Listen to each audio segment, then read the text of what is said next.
പ്രിയമുള്ള സായം സന്ധ്യ,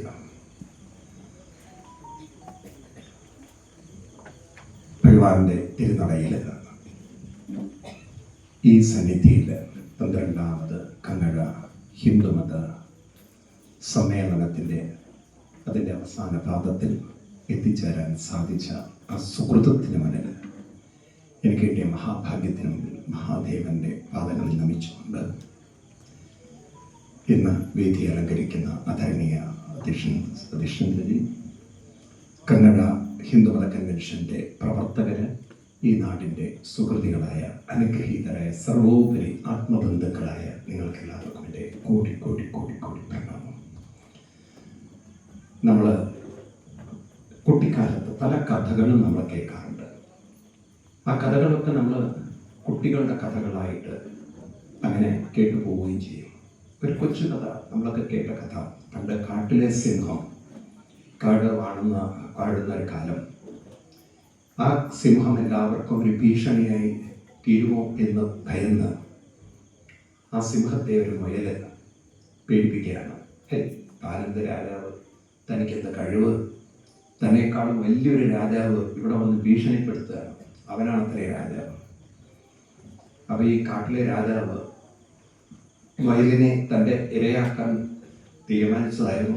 പക്ഷേ ഇവനീ പറഞ്ഞത് കൊണ്ട് തനിക്ക് ഒരു എതിരാളി ഇവിടെ ഉണ്ടെന്ന്, ഈ എതിരാളിയെ എന്നാലൊന്ന് കാണണം. പറഞ്ഞു, എവിടെയാണോ എൻ്റെ എതിരാളി, താൻ എവിടെയാണ് കണ്ടത്? എൻ്റെ കൂടെ വരൂ രാജാവേ, ഞാനല്ലേ എതിരാളിയെ കാണാൻ പറ്റുള്ളൂ, കൂട്ടിക്കൊണ്ടുപോയി. അങ്ങനെ വലിയൊരു കൊട്ടക്കിണറ കാണിച്ചു കൊടുക്കുന്നത്, കിണറ്റിൻ്റെ അകത്ത് വെള്ളം. പറഞ്ഞു, ഒന്നങ്ങോട്ട് നോക്കുന്നത്. നോക്കിയപ്പോൾ എന്താ കാണുക? വെള്ളം. ഈ സിംഹത്തിൻ്റെ പ്രതിബിംബം കണ്ടു. സിംഹത്തിനോടൊന്ന് അലറണോ? അലറി, ഗർജിച്ചു. അവിടെ നിന്നും ശബ്ദം തിരിച്ചു വരുന്ന പോലെ. അത് പ്രത്യേകിച്ച് കിണറാകുമ്പോൾ, അതും ഒരു കുറച്ച് ആഴമുള്ള കിണറാകുമ്പോൾ നല്ല ഗർജനത്തിൻ്റെ തീവ്രത മുഴക്കമുണ്ടാകും. അപ്പോൾ കരയിൽ നിൽക്കുന്ന സിംഹം കരുതി തൻ്റെ ഒരു ശത്രു എവിടെയുണ്ടെന്ന് താഴെയുണ്ടെന്ന്. പിന്നീട് സംഭവിച്ച് ഞാൻ പറയേണ്ട കാര്യമില്ല. ഇത് എന്തിനാണ് ഞാൻ പറഞ്ഞു വെച്ച് കഴിഞ്ഞാൽ, ഇന്ന് ഹിന്ദുവിൻ്റെ അവസ്ഥ ഇതാണ്. നമ്മൾ പലപ്പോഴും ഹിന്ദു എന്ന് പറയുമ്പോൾ സ്വാഭിമാനം കൊള്ളുന്നുണ്ട്. വലിയവരാണെന്നൊരു തോന്നൽ, ഭൂരിപക്ഷമാണെന്ന് തോന്നൽ. പക്ഷേ നമ്മളെക്കാളും ദുർബലരായ ശക്തികൾ അവരുടെ കഴിവുകൊണ്ടോ സാമർഥ്യം കൊണ്ടോ രാഷ്ട്രീയ ശക്തി കൊണ്ടോ ഇന്ന് ഹിന്ദുവിനെ കിണറ്റിലേക്ക് എറിഞ്ഞുകൊണ്ടിരിക്കുന്നു.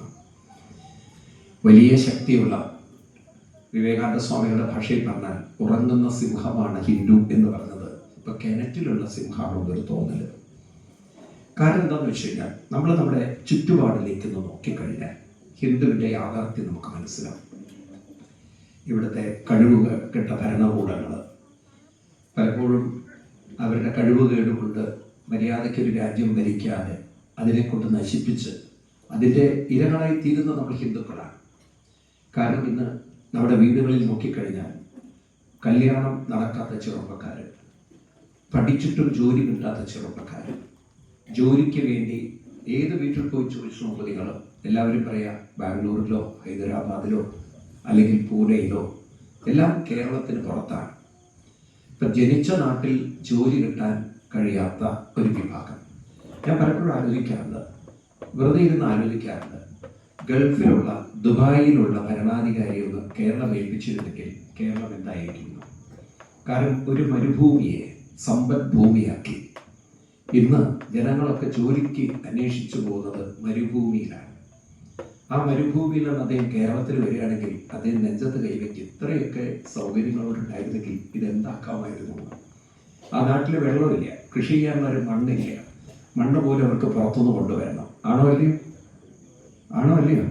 ഒരു മരുഭൂമി ഇത്ര സമ്പന്നമാക്കാൻ അവർക്ക് സാധിച്ചത് അവരുടെ ആ ഭരണാധികാരികളുടെ മഹത്വം കൊണ്ടാണോ? പറയൂ നിങ്ങൾ. ആ മണ്ണിന് അതിനുള്ള കഴിവില്ല, പക്ഷെ ആ മണ്ണിനെ അങ്ങനെ ആക്കി തീർത്തത് ഭരണാധികാരികളുടെ കഴിവും മികവും കൊണ്ടല്ലേ? ആണോ അല്ലയോ? ഈ യാഥാർത്ഥ്യം നമ്മൾ നോക്കണം. എന്നിട്ട് ഇത്രയും വെള്ളവും റിസോഴ്സും പ്രകൃതി വിഭവങ്ങളും എല്ലാമുള്ള ഈ നാടിനെ ഈ കോലത്തിലെത്തിച്ചുവെങ്കിൽ കൊള്ളരുതാത്തവരെ നമ്മൾ ഭരിക്കാൻ ഏൽപ്പിച്ചുകൊണ്ടല്ലേ നമ്മൾ വിടാത്തത്? അതെന്തിനാ ഞാൻ പറഞ്ഞു വെച്ചു കഴിഞ്ഞാൽ, ഇതിൽ ഇരകളായി തീരുന്നത് നമ്മുടെ ഹിന്ദു സമൂഹമാണ്. നിങ്ങൾ നോക്കൂ, രാഷ്ട്രീയത്തിന്റെ പേരിൽ തമ്മിൽ തല്ലിച്ച് ചാവുന്നത് ഹിന്ദുക്കളാണോ? ഇപ്പൊ കഴിഞ്ഞ ദിവസമല്ലേ കാസർഗോഡ് വിധി നിർണയമൊക്കെ വന്നത്? ആണോ? ഒരു വശത്ത് തമ്മിൽ തല്ലിക്കുക, വേറെ വശത്ത് ഹിന്ദുവിന്റെ മനോവീര്യത്തെ, മനോധൈര്യത്തെ, ആത്മാഭിമാനത്തെ പലപ്പോഴും ചൊറിയുക നമ്മൾ കാണുന്നുണ്ടല്ലോ. ഇപ്പം പത്രത്തിലൊക്കെ ധാരാളം വായിക്കുന്നില്ലേ, സനാതന ധർമ്മത്തെ കുറ്റപ്പെടുത്തുന്നതൊക്കെ ഉണ്ടോ? അപ്പോൾ ഞാൻ എന്താ പറഞ്ഞു വരാൻ പോകുന്നത് വെച്ച് കഴിഞ്ഞാൽ, നമ്മുടെ ഹിന്ദു സമൂഹം ഇനിയെങ്കിലും ഉണർന്നിട്ടില്ല എങ്കിൽ, ഉയർന്നിട്ടില്ല എങ്കിൽ നമുക്കിനി മുന്നോട്ട് പോകാൻ ഒരിക്കലും സാധ്യമല്ല. കാരണം നമ്മുടെയൊക്കെ വീടുകളിൽ അച്ഛനമ്മമാർ ഒറ്റപ്പെട്ടുകൊണ്ടിരിക്കുകയാണ്. വളരെ വിഷമമുള്ളൊരു കാര്യമാണ്. കുട്ടികളൊന്നും വീട്ടിലില്ല. ഇതിങ്ങനെ പോയി കഴിഞ്ഞാൽ ദുരിതവും ദുരന്തവും കൂടുകയാണോ കുറയണോ? പറയൂ, നിങ്ങൾ പറയും. ഇതിനെന്താണ് ഒരു പരിഹാരമുള്ളത്? ഇതാണ് നമുക്ക് ഹിന്ദുക്കൾക്ക് ഇനി ചിന്തിക്കേണ്ടത്. ഇവിടെയാണ് നമ്മൾ മനസ്സിലാക്കേണ്ടത്, ഹിന്ദു സമൂഹം ഒന്ന് വിചാരിച്ചാൽ പരിവർത്തനങ്ങൾ ഉണ്ടാക്കാം. ഏത് വ്യക്തികൾക്കും ഒരു സമൂഹമായി ചേർന്ന് നിന്നാൽ പരിവർത്തനം ഉണ്ടാക്കാം. അങ്ങനെയാണ് ഭാരതത്തിന്റെ സംസ്കൃതി. നിങ്ങൾ രാമായണം എടുത്തു നോക്കിയാലും നഷ്ടങ്ങളെ ഇരുന്ന് കരയുകയല്ല, നഷ്ടങ്ങളിൽ നിന്ന് നേട്ടങ്ങളിലേക്കുള്ള ഉയർച്ച. ശ്രീരാമസ്വാമിക്ക് സീത നഷ്ടപ്പെട്ടപ്പോൾ ഇരുന്ന് കരയുന്ന ശ്രീരാമനല്ല നമ്മൾ കാണുന്നത്. ശ്രീരാമസ്വാമിയോട് ശബരീദേവി പറയുന്നത് വാനരന്മാരോട് സഖ്യം ചെയ്യാനാണ്. ആണോ? ആണോ അല്ലയോ? നിങ്ങളൊന്ന് ആലോചിച്ചു, വാനരന്മാരോട് സഖ്യം ചെയ്യും. ഒരു പക്ഷെ മലയാളിയായിരുന്നു ശ്രീരാമനെങ്കിൽ എന്താ പറയുക? മിണ്ടുന്നില്ലേ നിങ്ങൾ? ഒരുപക്ഷെ മലയാളിയായിരുന്നു ശ്രീരാമനെങ്കിൽ എന്താ പറയുക? കൊരങ്ങന്മാരോടൊപ്പം. ചോദ്യം വരുമോ? വരുമോ ഇല്ലയോ? പക്ഷെ ശ്രീരാമസ്വാമിക്ക് അങ്ങനെ ഒരു ചിന്ത വന്നില്ല. കാരണം ആ വാനരന്മാരോടും സഖ്യം ചെയ്യാനുള്ള ഒരു മനപ്പൊരുത്തം ഉണ്ടാക്കാൻ സാധിക്കുമെന്ന് അദ്ദേഹത്തിന് ഉറപ്പായിരുന്നു. ആണോ? ഇന്നിപ്പോ നമുക്കതൊക്കെ പറയുമ്പോൾ കുറേ കൂടി മനസ്സിലാവും. ഇന്ന് കുരങ്ങന്മാരെ ഉപയോഗിച്ച് തേങ്ങ വലിക്കാൻ ഉപയോഗിക്കുമെന്നും പല മൃഗങ്ങളെ കൊണ്ടും പലതരത്തിലുള്ള മനുഷ്യന്റെ ഇഷ്ടപ്രകാരമുള്ള കാര്യങ്ങളൊക്കെ ചെയ്യിക്കുന്ന കാലമാണ്. ആണോ? എന്തിനാണ് മനുഷ്യന് പകരം ഇന്ന് തുല്യമായി പല രാജ്യങ്ങളിലും, ഇപ്പൊ കേരളത്തിൽ അത് വന്നു തുടങ്ങി. മനുഷ്യന് പകരമായി ഭാര്യയായി മക്കളായി കൊണ്ടു നടക്കുന്ന ആരെയാണ്? പട്ടി. ഇന്ന് പട്ടികളെ വളർത്തുന്ന കാലമല്ലേ? ആണോ അല്ലയോ? മനുഷ്യന് തുല്യമായി പലർക്കും ഇന്ന് കുട്ടികളായിട്ടുള്ളത് വീട്ടില് പട്ടികളാണ്. കാലം പോയത് നോക്കൂ നിങ്ങൾ. അപ്പൊ മനുഷ്യന് പട്ടികളുമായിട്ട് സംവദിക്കാൻ സാധിക്കും, അതിനെ സ്നേഹിക്കാൻ സാധിക്കും, അതിന് മെത്തയും കടത്താൻ പറ്റും. ഉണ്ടോ? ആ കാലഘട്ടത്തിലാണ് നമ്മൾ ജീവിക്കുന്നത്. അപ്പൊ ശ്രീരാമസ്വാമി നോക്കൂ, വാനരന്മാരെ കൂട്ടിക്കൊണ്ടും അതുപോലെ തന്നെ രാവണന്റെ സഹോദരനെ കൂട്ടിക്കൊണ്ടും അദ്ദേഹം വലിയൊരു ദൗത്യം പൂർത്തിയാക്കിയെങ്കിൽ, ഒരുമയോടുകൂടി പ്രവർത്തിക്കാൻ തയ്യാറായാൽ പല നഷ്ടങ്ങളിൽ നിന്നും നമുക്ക് ഉയരാൻ സാധിക്കും. ഇത് തന്നെയാണ് മഹാഭാരതത്തിന്റെ ചരിത്രം, അല്ലേ? എല്ലാം നഷ്ടപ്പെട്ട് കാട്ടിൽ പോയ പാണ്ഡവന്മാർക്ക് നഷ്ടപ്പെട്ടത് തിരിച്ചു കിട്ടുന്ന കഥയല്ലേ മഹാഭാരതം? ആണോ? ആണോ അല്ലയോ? ഇന്ന് നമുക്ക് ഈ ഒരു കഥ ആവശ്യമാണ്. കാരണം ഇന്ന് ഹിന്ദുക്കൾക്കും അതുപോലെ നഷ്ടങ്ങൾ ഉണ്ടോ ഇല്ലയോ? ഇത് മാത്രമല്ല, നിങ്ങൾ പല തലത്തിൽ നോക്കിക്കഴിഞ്ഞാൽ പല നഷ്ടങ്ങളിലൂടെയാണോ നമ്മൾ പോകുന്നത്? ഉറക്കെ പറയും. ഇതിനൊരു മാറ്റം ഉണ്ടാക്കണമെന്ന് എത്ര പേര് ആഗ്രഹിക്കുന്നുണ്ട്? ശരിക്കും ഇതിനൊരു മാറ്റം ഉണ്ടാവണം. നമ്മൾ വിചാരിച്ചാൽ സാധിക്കുമെങ്കിൽ ഞാൻ അതിന് തയ്യാറാണെന്ന് പറയാൻ എത്ര പേരുണ്ട്? എനിക്ക് നിങ്ങളുടെ കൈകൾ കാണണം. എത്ര പേര് അതിനു വേണ്ടി തയ്യാറാണ്? എത്ര പേര്? കാരണം എന്തിനാ ഞാൻ ചോദിച്ചു കഴിഞ്ഞാൽ, നോക്കൂ, നമ്മുടെ ഹിന്ദു സമൂഹത്തിന് അങ്ങനെ ഒരു കൂട്ടായ്മ എന്നൊരു ചിന്ത പലപ്പോഴും ഇല്ല. അതുകൊണ്ടാണ് ഇന്ന് നമ്മുടെ കുട്ടികൾക്കിടയിൽ വലിയൊരു ജീവിതത്തിന് അവര് ഒരു മാറ്റം വന്നു കഴിഞ്ഞു. നിങ്ങൾ മുസ്ലിം സമുദായത്തെയും ക്രിസ്ത്യൻ സമുദായത്തെയും ഹിന്ദു സമുദായത്തെയും എടുത്തൊന്ന് പഠിച്ചു നോക്കിക്കഴിഞ്ഞാൽ, നമ്മൾ അവരുടെയൊക്കെ സമുദായത്തിൽ കുട്ടികളിൽ മതബോധം വളരെ കൂടുതലാണ്. പ്രത്യേകിച്ച് മുസ്ലിം സമൂഹത്തിൽ മതബോധം വളരെ കൂടുതലാണ്. ആണോ അല്ലയോ? അതുകൊണ്ട് അവര് ഐക്യത്തിൽ നിൽക്കുന്നു. അവര് ഒരാളും, നിങ്ങൾ നോക്കിക്കോളൂ, ദാരിദ്ര്യത്തിലോ അല്ലെങ്കിൽ ദുരിതത്തിലോ പെട്ട് എവിടെയെങ്കിലും കിടക്കുന്നത് നിങ്ങൾ കാണില്ല. അവരിപ്പോഴും ഒരു കൂട്ടുകുടുംബ വ്യവസ്ഥിതി കൊണ്ട് നടക്കുന്നവരാണ്. ആണോ? നിങ്ങൾക്ക് ഈ പ്രദേശത്ത് അവർ കുറവായതുകൊണ്ട് അറിയില്ലായിരിക്കും, പക്ഷെ ഉണ്ടല്ലോ, പല ഭാഗങ്ങളിലും കണ്ടിട്ടില്ലേ നിങ്ങൾ? ഈ തണുപ്പിലും കുട്ടികളെ രാവിലെ മദ്രസയ്ക്ക് അയക്കുന്നത് നിങ്ങൾ കാണുന്നുണ്ട്. ഉണ്ടോ? കാണുന്നുണ്ടോ ഇല്ലയോ? എന്നാൽ നമ്മുടെ കുട്ടികൾ വളർന്നു വരുംതോറും നിങ്ങൾ നോക്കൂ, അവർ വെറും അഹങ്കാരത്തിന്റെ ഒരു പൊങ്ങച്ചത്തിന്റെ, കുറെ ആർഭാടത്തിന്റെ, സൗകര്യങ്ങളുടെ ലോകത്തിൽ ജീവിക്കുകയാണ്. ഉള്ളു പൊള്ളയാണ്. ആണോ അല്ലയോ? സത്യം നോക്കൂ നിങ്ങൾ. മനോബലം എന്ന് പറയുന്നത് നമ്മുടെ കുട്ടികളിൽ വളരെ കുറഞ്ഞു വരികയാണ്. ഞാനിത് എന്തിനാ നിങ്ങളോട് പറഞ്ഞു വെച്ച് കഴിഞ്ഞാൽ, ഓരോ ദിവസത്തെയും പത്തെടുത്ത് നോക്കൂ. കുട്ടികളെ കൊന്നുകൊണ്ട് ആത്മഹത്യ. ഇന്നലെ മിനിയാന്നത്തെ തൃപ്പൂണിത്തുറയില് ഒരു കുട്ടിയെ കൊന്ന അമ്മ തൂങ്ങിയത് ആണോ? ഇന്നലെ ഞങ്ങളുടെ ചാലക്കുടിയിലായിരുന്നു ഈ വാർത്ത. ഓരോ ദിവസവും പത്തെടുത്ത് നോക്കുക നിങ്ങൾ. ഓരോ ദിവസവും നമ്മൾ കാണുന്ന കുട്ടിക്ക് വിഷം കൊടുത്തോ അല്ലെങ്കിൽ കുട്ടിയും കൊന്ന് സ്വയം മരിക്കുന്ന അമ്മമാര്, അതുപോലെ തന്നെ തൂങ്ങി മരിക്കുന്ന പെൺകുട്ടികള്, ജീവിതത്തിൽ പ്രണയത്തിൽ നിരാശ വന്ന് മരിക്കുന്നവരെ, ഇനിയിപ്പോ പരാജയം വന്ന് റിസൾട്ട് വരെയല്ലേ പരീക്ഷ കഴിഞ്ഞാൽ ആ സമയത്ത് നോക്കും നിങ്ങൾ. ഇതിൽ ഏറ്റവും കൂടുതൽ ഇരകളായിത്തീരുന്നത് പലപ്പോഴും അവർക്ക് പറയൂ, ഇതിനെന്തെങ്കിലും ഒരു പരിഹാരം നമുക്ക് ചെയ്യാൻ സാധിക്കുമെങ്കിൽ അതിന് നിങ്ങൾ തയ്യാറാകുമോ? അവർക്ക് പറയൂ, ഒരു പരിഹാരം ഉണ്ടെങ്കിൽ ആ പരിഹാരം ചെയ്യാൻ നിങ്ങൾ തയ്യാറാകുമോ? തയ്യാറാണോ? അവർക്ക് പറയണോ? തയ്യാറാണ്. എന്താണ് ഇതിനുള്ള പരിഹാരം എന്ന് പറയുന്നത്? ആദ്യം നമ്മൾ മനസ്സിലാക്കേണ്ടത്, നമ്മുടെ കുട്ടികളിൽ നമ്മുടെ ചെറുപ്പത്തിൽ തന്നെ ഒരു ബോധം ഉണ്ടാക്കണം. നിങ്ങൾ ഈ പഠിക്കുന്നതല്ല നിങ്ങളുടെ കഴിവുകൾ. മനുഷ്യന്റെ ഉള്ളിലുള്ള കഴിവുകളെ കണ്ടെത്താൻ, അതിനാണ് ഭാരതത്തിലെ ആത്മീയ അനുഷ്ഠാനങ്ങൾ. ഇന്ന് നമ്മൾ പഠിക്കുന്ന പഠനമാണ് സത്യം പറഞ്ഞാൽ കുട്ടികളെ സത്യത്തിൽ നമ്മുടെ സംസ്കൃതിയിൽ നിന്ന് അകറ്റിക്കൊണ്ടുപോയത്. നമ്മൾ ഈ യാഥാർത്ഥ്യം മനസ്സിലാക്കണം. ഇതര മതങ്ങളുണ്ടല്ലോ, അവർ പലപ്പോഴും രക്ഷപ്പെട്ടുള്ളത് അവരുടെ മതത്തിന്റെ കൂട്ടായ്മ കൊണ്ടാണ്. പഠിച്ചതിന്റെ ഒരു കൈവത്വം കൊണ്ടല്ല, പഠിച്ചത് കൊണ്ടല്ല, അവരുടെ മതത്തിന്റെ കൂട്ടായ്മയാണ്. ആണോ അല്ലയോ? ആണോ അല്ലയോ? അതിന് ഏറ്റവും വലിയ തെളിവ് ഞാൻ അടുത്ത കാലത്ത് ഒരു അനുഭവം തന്നെ നിങ്ങളോട് പറയാം. നമ്മള് ഈ എരുമേലിയിൽ, നിങ്ങൾക്ക് അധികം ദൂരമല്ലല്ലോ, എരുമേലിയിൽ അവിടുത്തെ വാവര് പള്ളിയിൽ നിന്നാണ്, അവിടെ നമുക്കറിയാം അവിടെ പേട്ടതുള്ളിൽ തുടങ്ങുന്നത് അല്ലേ? ആണോ അല്ലയോ?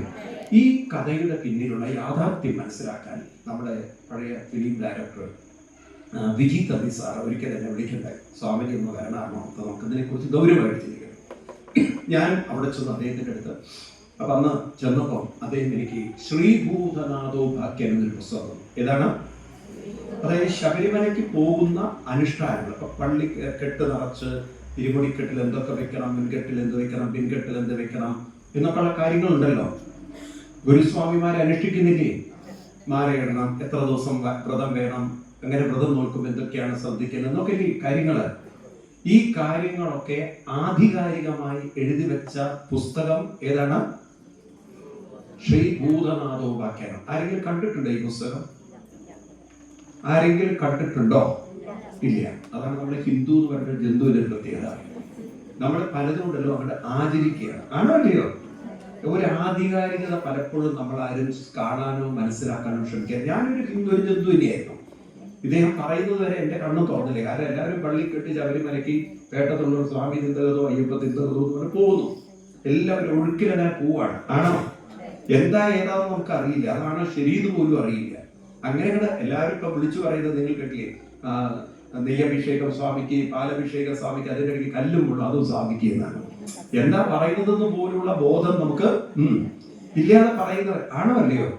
സത്യത്തിൽ നമ്മൾ അങ്ങനെ ശീലിച്ചവരാണ്. അപ്പൊ ഈ ഭൂതനാഥോപാഖ്യാനം നോക്കിയപ്പോഴാണ് മനസ്സിലായത്, സത്യത്തിൽ വാവരും അയ്യപ്പസ്വാമിയും തമ്മിൽ യാതൊരു ബന്ധവുമില്ല. ഒരു ബന്ധവുമില്ല. അവിടെ എഴുതി വെച്ചിരിക്കുന്നത് വാപുരൻ എന്ന് പറയുന്ന ഭൂതഗണത്തെ കുറിച്ചാണ്. അതായത് അതിലെ കഥ പറഞ്ഞിരിക്കുന്നത്, നിങ്ങൾക്ക് ആ പുസ്തകം സംഘടിപ്പിച്ചാൽ കാണാൻ പറ്റും. അതിൽ പറഞ്ഞിരിക്കുന്നത് മഹിഷിയെ കൊല്ലാൻ വേണ്ടിയിട്ട് പരമശിവൻ തന്റെ ഭൂതഗണത്തിൽ പ്രധാനിയായ വാപുരനെയും, ആരെയാണ്? വാവരല്ല, വാപുരൻ. ഇതിന്റെ രസം അറിയും. നിങ്ങളുടെ ഈ ചങ്ങനാശ്ശേരി കോട്ടയം ഭാഗത്ത് ഒരു വാപുര ക്ഷേത്രമുണ്ട്. ഒരു വാപുര ക്ഷേത്രം നിങ്ങളുടെ ഈ ഭാഗത്തുണ്ട്. ആരെയും കേട്ടിട്ടുണ്ടോ? ഇങ്ങനെ ഒരു വാപുര ക്ഷേത്രം ഉണ്ട് ഇവിടെ. ഒരു വാപുര പ്രതിഷ്ഠയുണ്ട്. അപ്പൊ വാപുരനെയും കൊടുത്തു, ഒരു വാളും കൊടുത്തു പരമശിവൻ. ഈ വാളും ഉപയോഗിച്ച് വാപുരനാവുന്ന സേനാനായകനെയും കൊണ്ട്, സൈന്യത്തെ കൊണ്ട്, അയ്യപ്പസ്വാമി വലിയ അടവിദ്യകളൊക്കെ അറിയുന്ന ആളായിരുന്നു. അന്നത്തെ കാലത്ത് അയ്യപ്പസ്വാമിയുടേതായിട്ടുള്ള ഒരു കൂട്ടം സംഘം ആളുകളുണ്ടായിരുന്നു. അദ്ദേഹം കളരിപ്പയറ്റ് നല്ലോണം പഠിച്ച ആളായിരുന്നു മണികണ്ഠൻ. അദ്ദേഹത്തിന് അങ്ങനെ ഒരു ഗ്രൂപ്പ് ഉണ്ടായിരുന്നു. ഇവരെയൊക്കെ കൊണ്ടുപോയി മഹിഷിയെ മർദ്ദിച്ച് അല്ലെങ്കിൽ വധിച്ച് അയ്യപ്പസ്വാമി എരുമേലിയിൽ വന്ന് അവിടെ ഒരു കുളത്തിലാണ് ഈ വാള് കഴുകി കഥ കേട്ടിട്ടുണ്ടായിരുന്നു. കേട്ടിട്ടുണ്ടോ? കേട്ടിട്ടില്ല. എന്നിട്ട് വാബരനെ ഏൽപ്പിച്ച് അയ്യപ്പസ്വാമി പിന്നെ ശബരിമലയ്ക്ക് തപസ് ചെയ്ത് പോവുകയാണ്. പറഞ്ഞു, നീ ഇവിടെ ഇരിക്കണം, നിനക്കൊരു ക്ഷേത്രം ഉണ്ടാവും, വരുന്ന ഭക്തന്മാരെ അനുഗ്രഹിക്കണം, എന്നിട്ട് നീ ശബരിമലയ്ക്ക് തീർത്ഥാടനത്തിന് അവർക്ക് വേണ്ട സൗകര്യങ്ങൾ ഒരുക്കണം എന്നൊക്കെയാണ് ഫർദർ കഥ. ഈ വാബുരന് അവിടെ ഒരു സ്ഥാനം ഉണ്ടായിരുന്നത് ശബരിമലയിൽ മുൻകാലത്ത്. പക്ഷെ അതൊരു പ്രതിഷ്ഠാ രൂപത്തിലല്ല, ഒരു കല്ലിന്റെ രൂപത്തിലൊക്കെ വെറും. ഇപ്പൊ നമ്മൾ പല ക്ഷേത്രങ്ങളിലും ഒരു സങ്കല്പ രൂപത്തിൽ കല്ല് വെക്കുന്നുണ്ട്, ഉണ്ടോ? മുഴുവൻ പ്രതിഷ്ഠ വരാതെ അതുപോലെ ഉണ്ടായിരുന്നു. അത് പിൽക്കാലത്ത് നഷ്ടപ്പെട്ടു. അപ്പോ എല്ലാവരും കൂടെ തീരുമാനിച്ചു നമുക്കൊരു വാബുര ക്ഷേത്രം ഒന്ന് എരുമേലിയിൽ പണിതാലില്ല. അതിനെക്കുറിച്ചൊരു ചർച്ച. അപ്പൊ അതിനെക്കുറിച്ച് ചർച്ച ചെയ്യുമ്പോൾ എരുമേലിയിൽ 1 സെന്റ് സ്ഥലം കിട്ടാനില്ല. നിങ്ങളൊന്ന് ശ്രമിച്ചു നോക്കൂ. അവിടെ ഒരു വർഷം അവിടുത്തെ എരുമേലി പള്ളിയില് 3 കോടി 4 കോടി 5 കോടി, അതിന്റെ ഒരു വർഷത്തിന് ഇതിനനുസരിച്ച് ചിലപ്പോൾ കൂടുതൽ ചിലപ്പോൾ കുറവായിരിക്കും. മിനിമം ഒരു 4-4.5 കോടി വരുമാനം കിട്ടും. ദേവസ്വത്തിൽ വരുന്ന പണം മുഴുവൻ, ശബരിമല എന്താ പറയാ ശ്രീധർമ്മസ്വാമി ക്ഷേത്രത്തിൽ വരുന്ന പണം മുഴുവൻ ദേവസ്വം ബോർഡ് കൊണ്ടുപോകും. എന്നാൽ ഈ വാബുര പള്ളിയിൽ വരുന്ന 1 പൈസയും ആർക്കാ തൊടാൻ പറ്റില്ല. ദേവസ്വത്തിന് അർഹതയില്ല, അത് മുഴുവൻ പള്ളി കമ്മിറ്റിക്കാണ്. അപ്പൊ ഇവര് ഇത്രയും പണം എന്ത് ചെയ്യിച്ചാല് അവരുടെ മുസ്ലിം സമുദായത്തിന് ഇൻഡസ്ട്രി ലോൺ എന്ന് മുസ്ലിം സമുദായത്തിൽ അങ്ങനെ സംഭവമുണ്ട്. അറിയോ നിങ്ങൾക്ക്? അങ്ങനെ സംഭവമുണ്ട്. ഇവർ കൊടുത്ത് ആ പ്രദേശം മുഴുവൻ അവർ വാങ്ങി. ഇന്ന് സത്യം പറഞ്ഞാൽ ആ ശ്രീധർമ്മസ്വാമി ക്ഷേത്രം ഒഴിച്ച് ഒരു സ്ഥലവും ടൗണില് ഹിന്ദുവിനില്ല. കുറച്ചുണ്ട് അവിടെ ഇവിടെയൊക്കെ പൊടിക്ക്. ഭൂരിപക്ഷം സ്ഥലവും ഇന്ന് അവരുടെ കയ്യിലാണ്. ഇപ്പൊ ഒരു സെന്റ് സ്ഥലത്തിന്റെ വില എന്താ അറിയുന്നത്? എരുമേലിയിൽ ആരെങ്കിലും അറിയോ? 15 ലക്ഷം. ഒരു സെന്റിന് 15 ലക്ഷം. അപ്പൊ ഒരു 2-3 സെന്റ് സ്ഥലം വാങ്ങിച്ചിട്ട് അയ്യപ്പ ഈ ബാബരന്റെ പണിയാന്ന് വിചാരിക്കണം, എത്ര ലക്ഷം വേണം? ആരിത്രയും പൈസ തരും?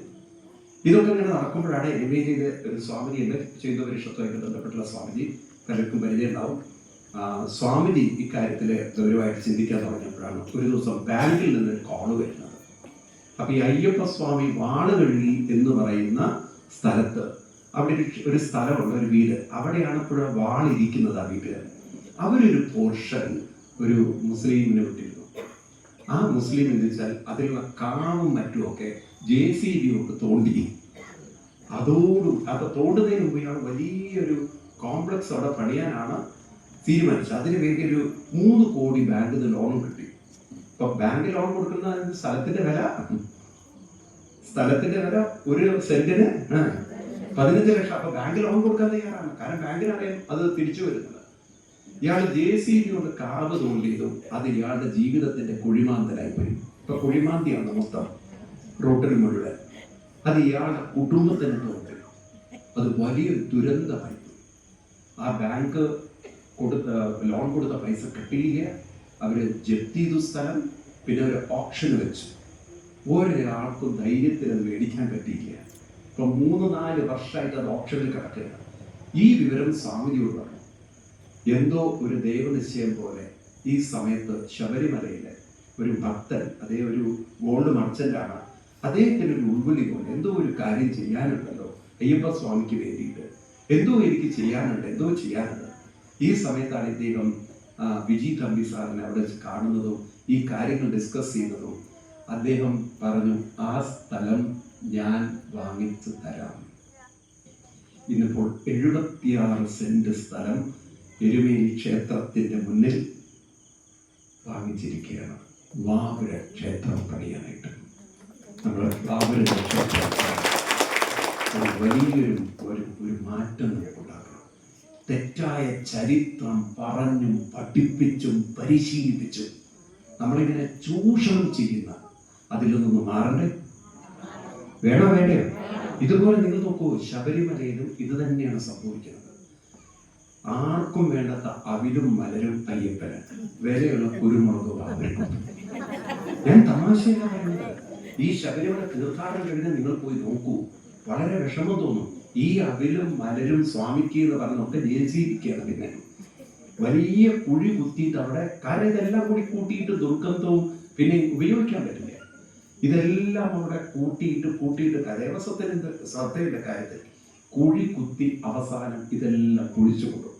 എന്നാൽ വാവരെടുത്ത് വരുന്ന കുരുമുളക് എല്ലാം പ്രോപ്പർലി സ്റ്റോർ ചെയ്ത് വാവർ ഇറങ്ങി വരുമ്പം 3-4 കിട്ടില് അതിൻ്റെ ഒരു വില എത്രയാ നോക്കും. അയ്യപ്പൻ നെഞ്ചത്ത് കൈവച്ചിട്ട് ഭക്തരോട് എന്താ പറയാ, ഒന്നിനും കൊള്ളാത്ത അഭിലമിക്ക് കൊണ്ടുതന്നു, ആ വിലയുള്ള സാധനം ആൾക്കാരുടെ കൊടുത്തു ചെയ്യുന്നത്. ഇതാണ് നമ്മുടെ ഹിന്ദുവിന്റെ അവസ്ഥ. മനസ്സിലാവുണ്ടോ ഞാൻ പറയുന്നത്? ഇതിലൊക്കെ ഒരു മാറ്റം വരുത്തണ്ടേ? നമ്മൾ വേണ്ടേ? അപ്പൊ ഹിന്ദു എന്ന് ഉണരണം. അപ്പൊ നമ്മൾ കുട്ടികളോട് പറയണം, നമ്മുടെ ജീവിതത്തിലുള്ള ഈശ്വരൻ എന്ന് പറയുന്നത് നമ്മൾ അന്ധമായിട്ടൊരു വിശ്വാസത്തിൽ പോകരുത്. ഈശ്വരൻ എന്നൊക്കെ പറയുന്നതിന് ഒരർത്ഥമുണ്ടാകും. ആരാണ് ഈശ്വരൻ എന്ന് പറയുമ്പോൾ എനിക്ക് ഈശ്വരനെ എങ്ങനെ അറിയാൻ സാധിക്കും? അതിനാദ്യത്തെ ഉത്തരം എന്നെ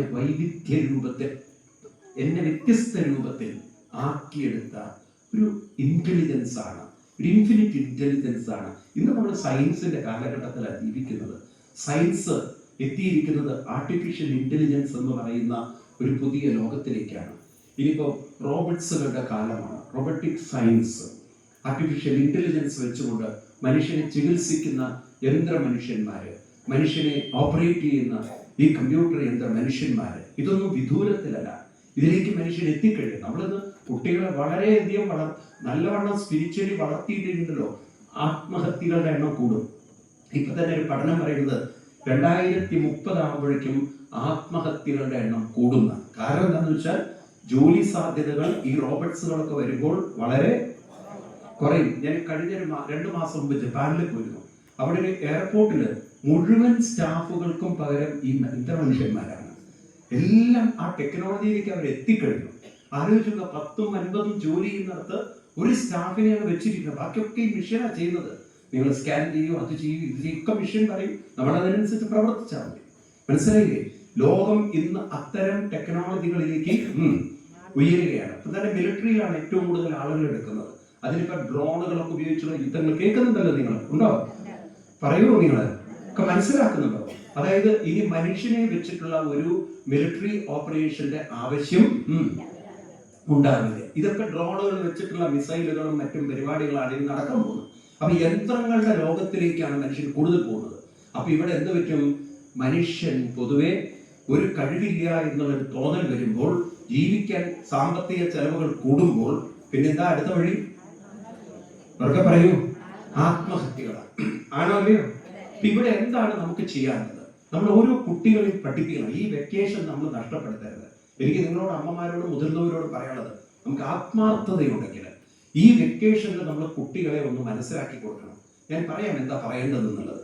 അതായത് ഓരോ കുട്ടിയോടും പറയണം, നമ്മൾ ഓരോരുത്തരും വ്യത്യസ്തരാണ്. നേരത്തെ പറഞ്ഞേ വൈവിധ്യത. ഈ വൈവിധ്യതകളിലാണ് നമ്മൾ ഓരോരുത്തരും. ആണോ? നമ്മുടെ കൈയുടെ പ്രിന്റ് വ്യത്യസ്തമാണ്, സ്വഭാവം വ്യത്യസ്തമാണ്. ആണോ അല്ലയോ? നിങ്ങൾ നോക്കൂ, ആധാർ കാർഡൊക്കെ നമുക്ക് തെളിവിനായിട്ടുണ്ട്. ഓരോരുത്തരുടെയും ഐഡന്റിറ്റി മറ്റുള്ളവരിൽ നിന്നും വ്യത്യസ്തമാണ്. നോക്കൂ, നിങ്ങളൊന്ന് ചെറുതായിട്ടൊന്ന് ചിന്തിച്ചു. 140 കോടി ജനങ്ങൾ ഇന്ത്യയിലുണ്ട്. 800 കോടിയോളം ജനങ്ങൾ ഈ ഭൂമിയിൽ മൊത്തമുണ്ട്. ഓരോരുത്തരും വ്യത്യസ്തമാക്കി വ്യത്യസ്ത സ്വഭാവവും വ്യത്യസ്ത തമ്പ്രിന്റും വ്യത്യസ്തമായ ബുദ്ധിയും ഒക്കെ കൊടുക്കാൻ സാധിക്കുന്ന ഒരു ഇന്റലിജൻസിന് ഒരു വ്യത്യസ്ത കഴിവ് കൊടുക്കാനുള്ള കഴിവുണ്ടാവില്ല.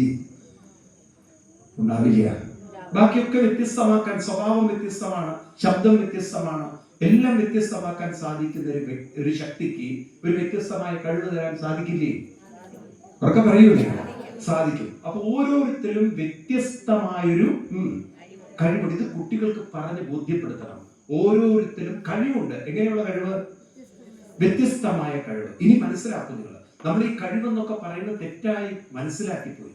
സത്യം പറഞ്ഞാൽ വിദ്യാഭ്യാസമാണ് ഇന്ന് ഞാൻ പറയാ വളരെ തെറ്റായി പോയത്.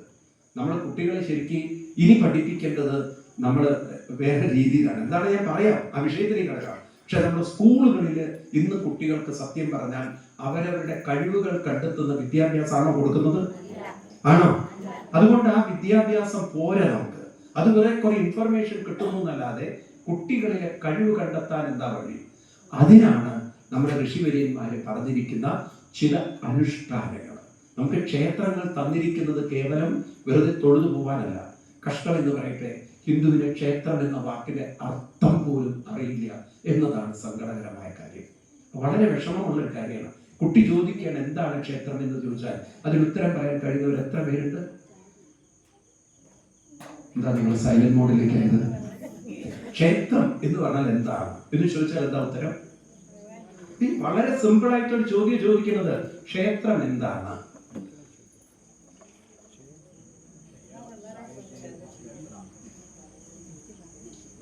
നിങ്ങൾ ഉറങ്ങുകയാണോ, ഉറങ്ങിയിരിക്കുകയാണോ, അതോ പറയേണ്ടെന്ന് വെച്ചിട്ടാണോ എന്നാ സ്വാമി പറയുന്നത്? അതാണോ അതോ അറിയില്ലെങ്കിൽ അറിയില്ല പറയും? സത്യം പറയും, അറിയോ? അല്ലെങ്കിൽ തുറന്നു പറയാലോ നമുക്ക്, അറിയില്ല അറിയോ?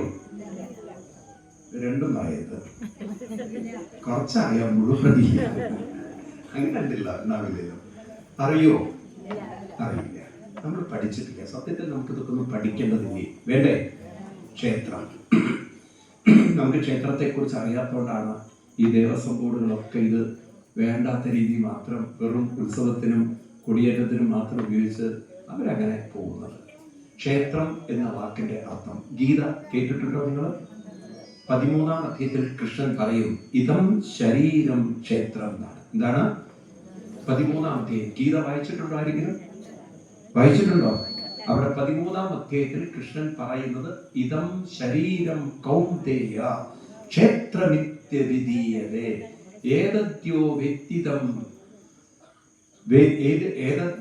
വ്യക്തിതം ക്ഷേത്രജ്ഞൈതി തദ്വിധ. ഇതാണ് ശ്ലോകം. അപ്പൊ എന്ന് പറഞ്ഞാൽ എന്താണ്?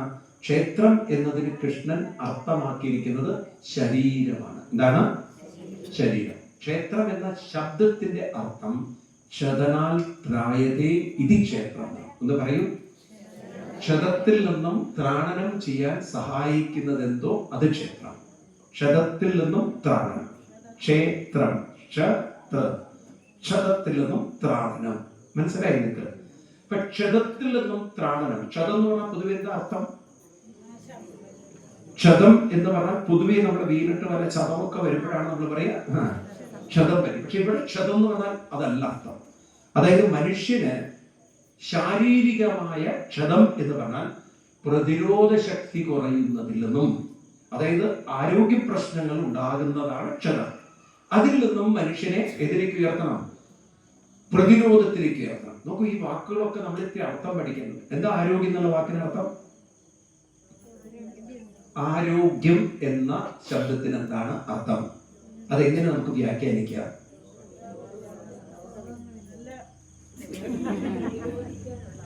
എന്താ പറഞ്ഞത്? എന്താ ആദ്യം പറഞ്ഞത്? രോഗമില്ലാത്ത അവസ്ഥ. രോഗമില്ലാത്ത അവസ്ഥ എന്നൊരവസ്ഥയുണ്ടോ? ഇതിൽ രോഗമില്ലാത്തവരെന്ന് കൈവക്കൂ. അതല്ലേ നിങ്ങൾ ഇടയ്ക്കിടയ്ക്ക് വിടും ഇവനൊക്കെ എന്തിന്റെ രോഗമാണ് പറയാറില്ല?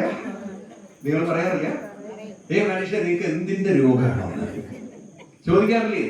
രോഗമില്ലാത്തവർ ആരാ ഉള്ളത് ഇവിടെ? എന്തെങ്കിലും രോഗമില്ലാത്തവർ ആരെങ്കിലും ഉണ്ടോ? പറയൂ. എല്ലാവർക്കും എന്തെങ്കിലും രോഗമുണ്ട്. മരുന്ന് കഴിക്കാത്തവർ കുറവല്ലേ? ആണോ അല്ലയോ? എല്ലാവരും BP-യുടെ ഒരുവിധമൊക്കെ വിഷ്ണു സഹസ്രം ചൊല്ലിയില്ലെങ്കിലും ഗുളികയുടെ എണ്ണമൊക്കെ അറിയാം. കാരണം അത്രയും സഹസ്രനാമത്തിന്റെ ഗുളികയാണ് കഴിക്കാറുള്ളത്. ഈ തരത്തിലാണ് നമ്മുടെ അവസ്ഥ. നിൽക്കട്ടെ. അപ്പൊ ആരോഗ്യം എന്ന് പറഞ്ഞാൽ രോഗമില്ലാത്ത അവസ്ഥയല്ല, രോഗത്തെ പ്രതിരോധിക്കാനുള്ള കഴിവിന്റെ പേരാണ് ആരോഗ്യം എന്ന് പറയുന്നത്. അപ്പൊ ഇവിടെ നമ്മൾ മനസ്സിലാക്കണം, ശരീരത്തിന് പ്രതിരോധം ഉണ്ടാകണം. അപ്പോഴാണ് നമുക്ക് രോഗങ്ങളെ പ്രതിരോധിക്കാൻ സാധിക്കുക. ഇന്നിപ്പോ നിങ്ങൾക്ക് അറിയാലോ ചൈനയുടെ ഇപ്പോഴത്തെ അവസ്ഥ. ചൈന നെഞ്ചത്ത് അടിച്ചുകൊണ്ടിരിക്കുകയാണ്. കാരണം ടൂറിസം നടക്കേണ്ട സമയമാണ്, വെക്കേഷനാണ് വരാൻ പോകുന്നത്. ഈ മാർച്ചിലേക്ക് കടക്കുമ്പോഴേക്കും ജനുവരി ഫെബ്രുവരി മാർച്ച് ആകുമ്പോഴേക്കും അവിടെ ടൂറിസം വർദ്ധിക്കണം. പക്ഷെ ഇപ്പൊ അവിടെ വലിയൊരു വിപത്ത് വന്നിരിക്കണം. പത്രം വായിക്കുന്നുണ്ടോ നിങ്ങൾ? ഒരു വൈറസ് അങ്ങനെ വ്യാപിച്ചിരിക്കുകയാണ്. ഇവിടെ ഇപ്പം നമ്മുടെ മന്ത്രി പറഞ്ഞു പേടിക്കണ്ട, ലങ്സ് മുഴുവൻ ഫ്ലൂയിഡ് നിറഞ്ഞ് ശ്വാസം എടുക്കാൻ പറ്റാത്തൊരവസ്ഥ. മനസ്സിലായില്ലേ? വായിക്കുന്നുണ്ടോ പത്രം? ഒരു വലിയ പണ്ട് അവിടുന്ന് ഒരു സാധനം ആദ്യം ഇവിടേക്കാണ് കയറ്റുമതി ചെയ്തത്, കേരളത്തിലേക്കാണ് വന്നത് അല്ലേ? ആണോ? അറിയോ? ഇന്ത്യയിൽ ആദ്യമായിട്ട് ആ കോവിഡ് എവിടേക്കാണ് വന്നറിയോ? ചൈനയിൽ കേരളത്തിലേക്കാണ് വന്നത്. ആണോ? പിന്നെ നിങ്ങൾക്ക് കോട്ടയത്താണ് സെക്കൻഡ് വന്നത്. കോട്ടയത്തിലാണ് ഉണ്ടായത്. ആണോ? ഒരു കാരണം ഒരു 90 വയസ്സുള്ള കാരണവരൊക്കെ പിന്നെ മുഖ്യമന്ത്രി ഇങ്ങനെ ലിസ്റ്റ് വായിക്കുന്നതൊക്കെ ഓർമ്മയുണ്ടല്ലോ, ഓരോരുത്തരും എവിടേക്കാ പോയതെന്നൊക്കെ ഉള്ളത്. അപ്പൊ അതിലേക്ക് കടക്കില്ല. അപ്പൊ ഞാൻ പറഞ്ഞു വരുന്നത്, നമ്മുടെ ജീവിതത്തെ പ്രതിരോധമുള്ളതാക്കി തീർക്കണം. വേണോ? നമ്മുടെ കുട്ടികൾക്ക് അങ്ങനെ ഒരു ശീലം ഉണ്ടാക്കണമെങ്കിൽ അതിനാണ് ക്ഷേത്രങ്ങളിൽ പോകേണ്ടത്. കാലത്തെണീറ്റ് ക്ഷേത്രങ്ങളിൽ പോകുന്ന ഒരു സംസ്കാരം പൂർവികർ ചെയ്തു വെച്ചത് നമ്മളായിട്ട് നഷ്ടപ്പെടുത്തി. ഇന്ന് രാത്രി 12 മണി വരെ തോണ്ടിയിരിക്കുകയാണ്. തമാശയല്ല ഞാൻ പറഞ്ഞത്. കാലത്ത് എണീക്കാൻ നമ്മുടെ കുട്ടികൾക്ക് പറ്റുന്നില്ല. കണ്ടുപിടിക്കുന്ന മുസ്ലിം കുട്ടികളെ 4:45 അല്ലാഹു അക്ബർ എന്ന് പറയുമ്പോഴേക്കും അവരവന്റെ മാറ്റിട്ടിട്ട് നിസ്കരിക്കാൻ തുടങ്ങും. അവിടെ അവൻ രാത്രി അവരെ തോണ്ടിയൊന്നോ കുഴി മാന്താൻ പോയോന്നോ ഒന്നും അവർക്ക് പ്രശ്നമില്ല. മനസ്സിലായില്ലേ? അവൻ രാത്രി എന്ത് ചെയ്താലും ശരി, രാവിലെ അവന്റെ വ്രതം അല്ലെങ്കിൽ അവന്റെ ആ ഒരു നിസ്കരിക്കൽ എന്ന ചടങ്ങ് അവൻ ചെയ്യും. ആണോ? ഒരു മാസത്തെ അവരുടെ ആ ഒരു നോമ്പ് വ്രതം നോക്കും. നിങ്ങൾ മലപ്പുറം, കോഴിക്കോട് ജില്ലകളിലൊക്കെ പോകണം. ഒരു തുള്ളി വെള്ളം കിട്ടില്ല. നിങ്ങൾക്ക് ആരെങ്കിലും പോയിട്ടുണ്ടോ ആ സമയത്ത്? അവിടേക്ക് ഒരു തുള്ളി വെള്ളം കിട്ടില്ല. കാരണം അവരുടെ ആ നോമ്പ് എന്ന് പറഞ്ഞാൽ അവർ നോമ്പ് നോറ്റിരിക്കും. ആണോ? ഇത്രയും ഒരു അച്ചടക്കവും അല്ലെങ്കിൽ അതൊരു ഭീഷണി ഉണ്ടാവിരിക്കാം, എന്നാലും അതല്ലേ അവരുടെ ഐക്യം. ആണോ?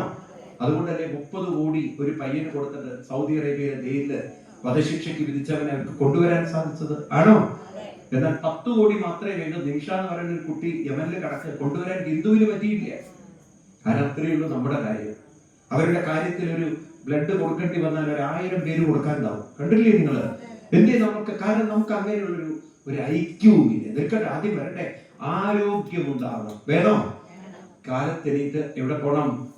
ക്ഷേത്രങ്ങളിൽ. നമുക്ക് ക്ഷേത്രത്തിന്റെ മഹത്വം അറിയില്ല. സത്യത്തിലുണ്ടല്ലോ നമ്മളിപ്പോ ചെയ്യുന്നത്, എനിക്ക് നിങ്ങളോടൊക്കെ പറയാനുള്ളത്, നമ്മുടെ കുട്ടികളെ കൊല്ലാകൊല കൊടുപ്പിക്കുകയാണ് നിങ്ങൾ. കാരണം വീടിന്റെ അകത്ത് വാതിലും ജലവാതിലും അടച്ചിട്ട് അവിടെ ഗ്യാസും കത്തിച്ചു കഴിഞ്ഞാൽ ആ ഗ്യാസിൽ നിന്ന് വരുന്ന പുക, നിങ്ങൾക്കറിയാലോ, കാർബൺ ഡൈ ഓക്സൈഡ് മാത്രമല്ല, മാരക വിഷങ്ങൾ അതിന്റെ അകത്തുണ്ട്. പുകയില്ല ഉണ്ടോ? കാർബൺ മോണോക്സൈഡ് തുടങ്ങിയ സാധനങ്ങളുണ്ട്. ഉണ്ടോ ഇല്ലയോ? ഈ സാധനങ്ങളൊക്കെ ഉണ്ട് അതിന്റെ അകത്ത്. ഇതൊക്കെ ശ്വസിച്ച് ആ കുട്ടികളുടെ രക്തത്തിൽ എന്ത് പ്രതിരോധം ഉണ്ടാകുന്ന നിങ്ങൾ പറയുന്നത്? അതല്ലേ ഇന്ന് കുട്ടികളെ ഏറ്റവും കൂടുതൽ രോഗങ്ങൾ പിടികൂടുന്നത്. ഇപ്പൊ നമുക്കൊരു തലമുറ രക്ഷിക്കണമെങ്കിൽ കാലത്തെണീറ്റ് ക്ഷേത്രങ്ങളിൽ പോകണം. നമ്മൾ പണ്ട് പാടിയിട്ടുണ്ട്, ആലായാൽ തറ വേണം, അടുത്തൊരു അമ്പലം വേണം. കേട്ടിട്ടില്ലേ പാട്ട്? ആലായാൽ തറ വേണം, അടുത്തൊരു അമ്പലം വേണം, ആലിന് ചേർന്നൊരു കുളവും വേണം. ഇതൊക്കെ പാടുമ്പോൾ നമ്മൾ മനസ്സിലാക്കണം, ഏറ്റവും കൂടുതൽ ഓക്സിജൻ തന്ന് അന്തരീക്ഷത്തെ ശുദ്ധീകരിച്ച് ഇത് സയൻസ് പറയുന്ന പ്യുവർ O2 എന്ന ഓക്സിജൻ ക്ലിനിക് ആക്കിയ ഒരു ക്ഷേത്രത്തെ വെക്കുന്ന ആ ക്ഷേത്രത്തെ പ്രയോജനപ്പെടുത്താൻ നമുക്ക് പറ്റുന്നില്ല. കാലത്തെണീറ്റ് അമ്പലത്തിൽ പോയാൽ എന്താ കിട്ടുക?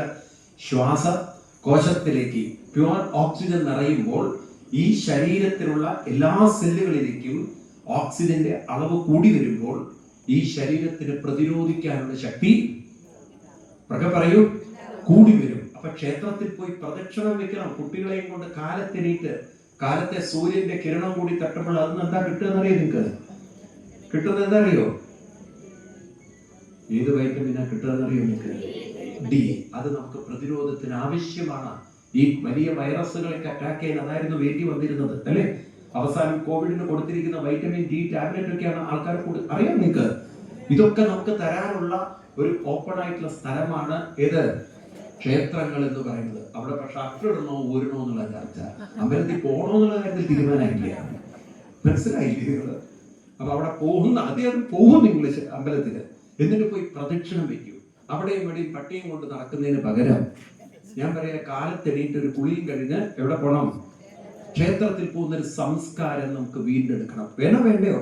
ഇത് കുട്ടികൾക്ക് നോക്കൂ, ശരീരത്തിന് പ്രതിരോധം വർദ്ധിപ്പിക്കുകയില്ലയോ? ഇനി ഒന്നുകൂടി പറഞ്ഞുതരാം.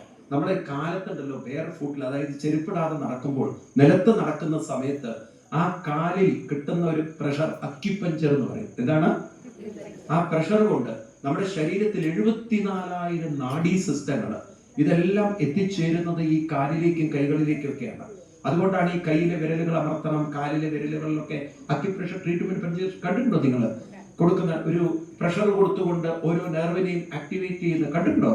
ഇന്നിപ്പോ ഫിസിയോതെറാപ്പിയിൽ അതൊക്കെ ഉണ്ടല്ലോ. ഇത് ഒരു ഫിസിയോതെറാപ്പിക്കും പോണ്ട കാര്യമില്ല. നമുക്ക് ഇത്തരത്തിലുള്ള ഒരു ക്ഷേത്ര ദർശനത്തിലൂടെ തന്നെ ഒരു അക്യുപ്രഷർ ട്രീറ്റ്മെന്റ് അല്ലെങ്കിൽ അക്യുപഞ്ചർ ട്രീറ്റ്മെന്റ് ആകുമ്പോൾ ഉറപ്പിച്ചോളൂ, നിങ്ങൾക്കൊരു സ്ട്രോക്ക് ജീവിതത്തിൽ വരില്ല. ഈ സ്ട്രോക്ക് ഒക്കെ വരുന്നതിന് കാരണം എന്താണ്?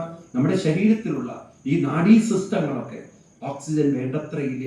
കഴിക്കുന്ന ആഹാരത്തിൽ കൊഴുപ്പ് കൂടുതൽ, ഇതെല്ലാം കൂടി സിസ്റ്റത്തെ ഡാമേജ് ചെയ്യുമ്പോൾ വേറെ വശത്ത് കനല് പോലുള്ള ചിന്തകൾ കൂട്ടിവെച്ച് സ്വസ്ഥതയില്ലാത്ത ഒരു ഉറക്കമില്ലാത്ത ജീവിതം കൂടിയാകുമ്പോൾ നമുക്കുണ്ടാകുന്ന ഓവർ ബേർഡൻ, ഇതെല്ലാം സിസ്റ്റത്തിന് ഡാമേജ് ചെയ്ത് ഒരു ദിവസം നിങ്ങൾക്ക് കാണാം ആള് കുഴഞ്ഞു വീണു, അല്ലെങ്കിൽ ആള് ഹാർട്ട് അറ്റാക്ക് ആയിട്ട് മരിച്ചു, അല്ലെങ്കിൽ സ്ട്രോക്ക് അടിച്ചു.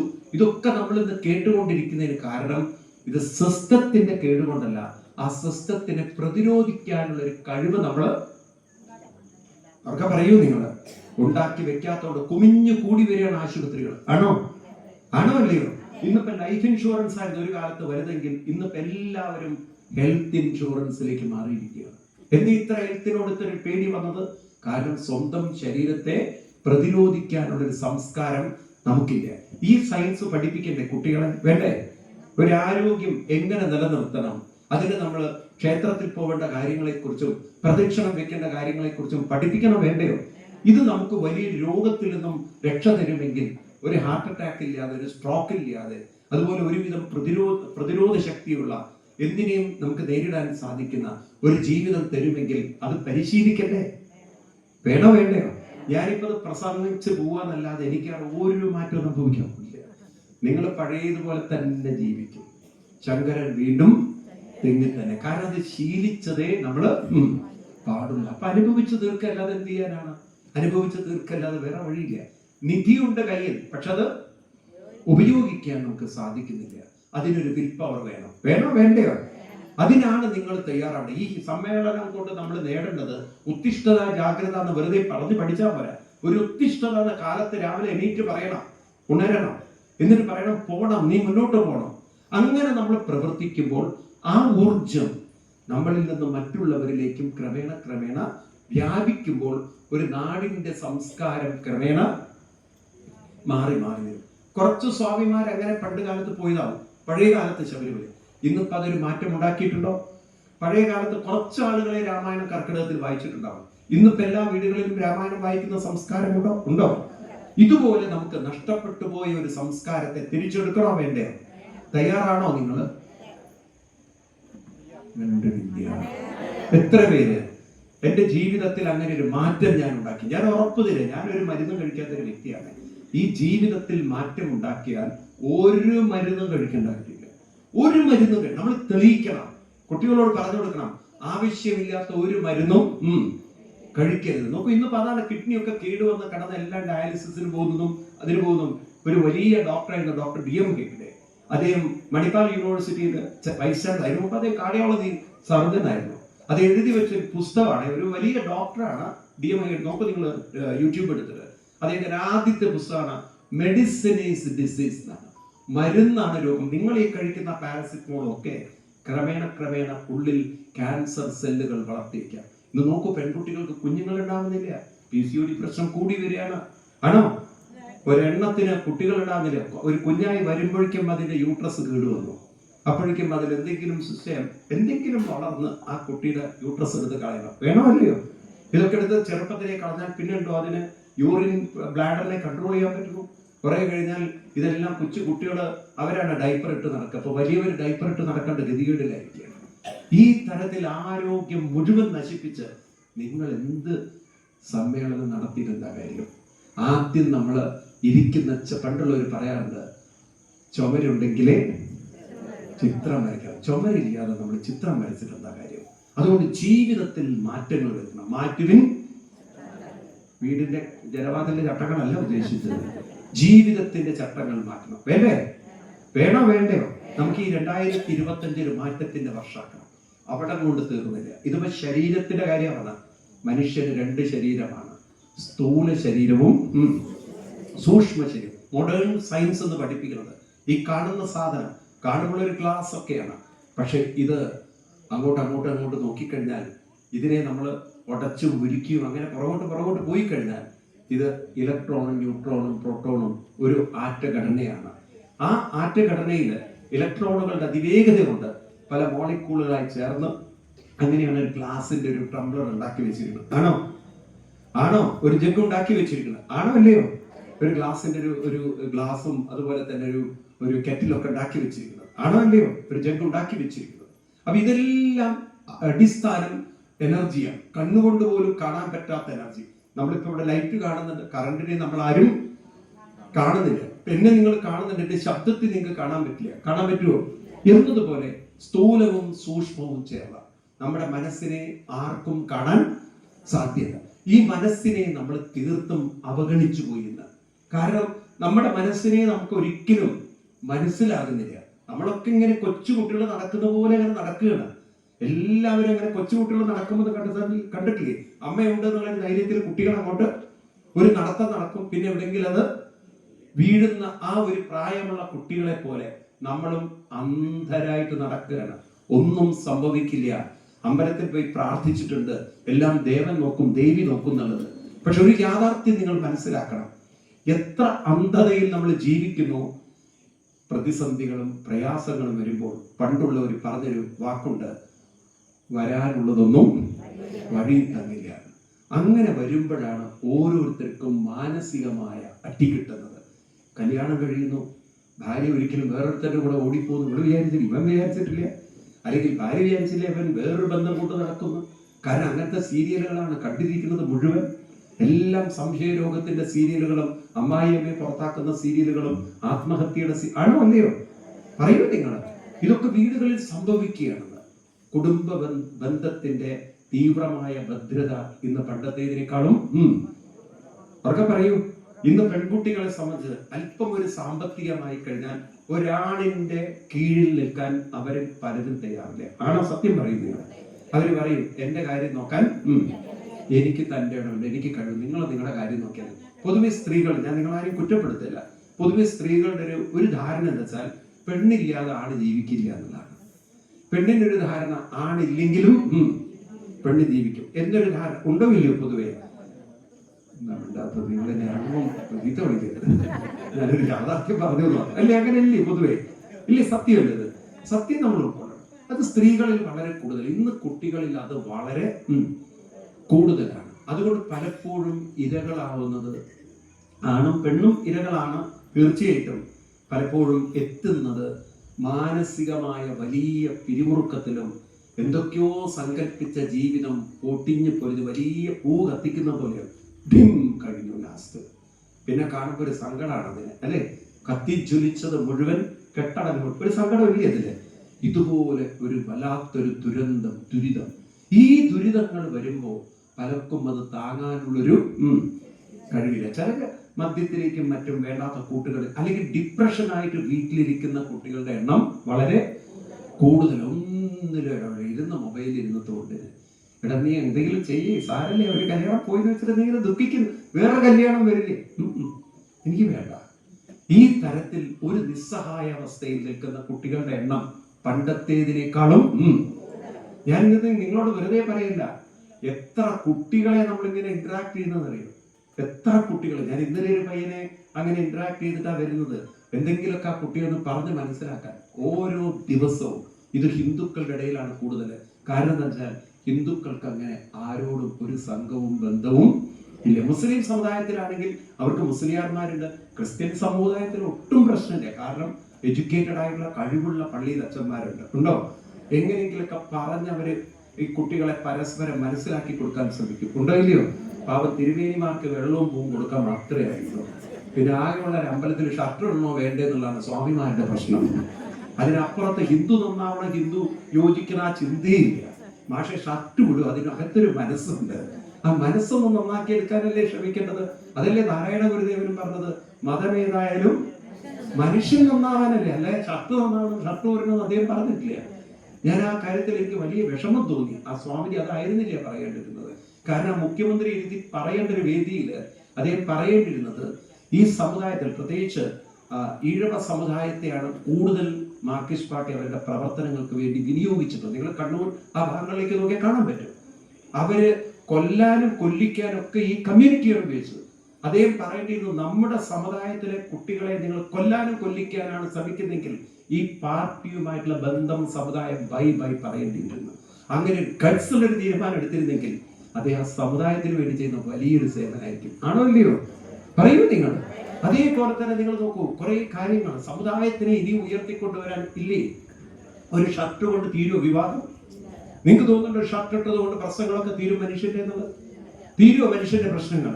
വലിയ മനുഷ്യൻ ഇവിടെ നോക്കൂ. ഞാൻ ഒരു കാര്യം നിങ്ങളോട് പറയാം.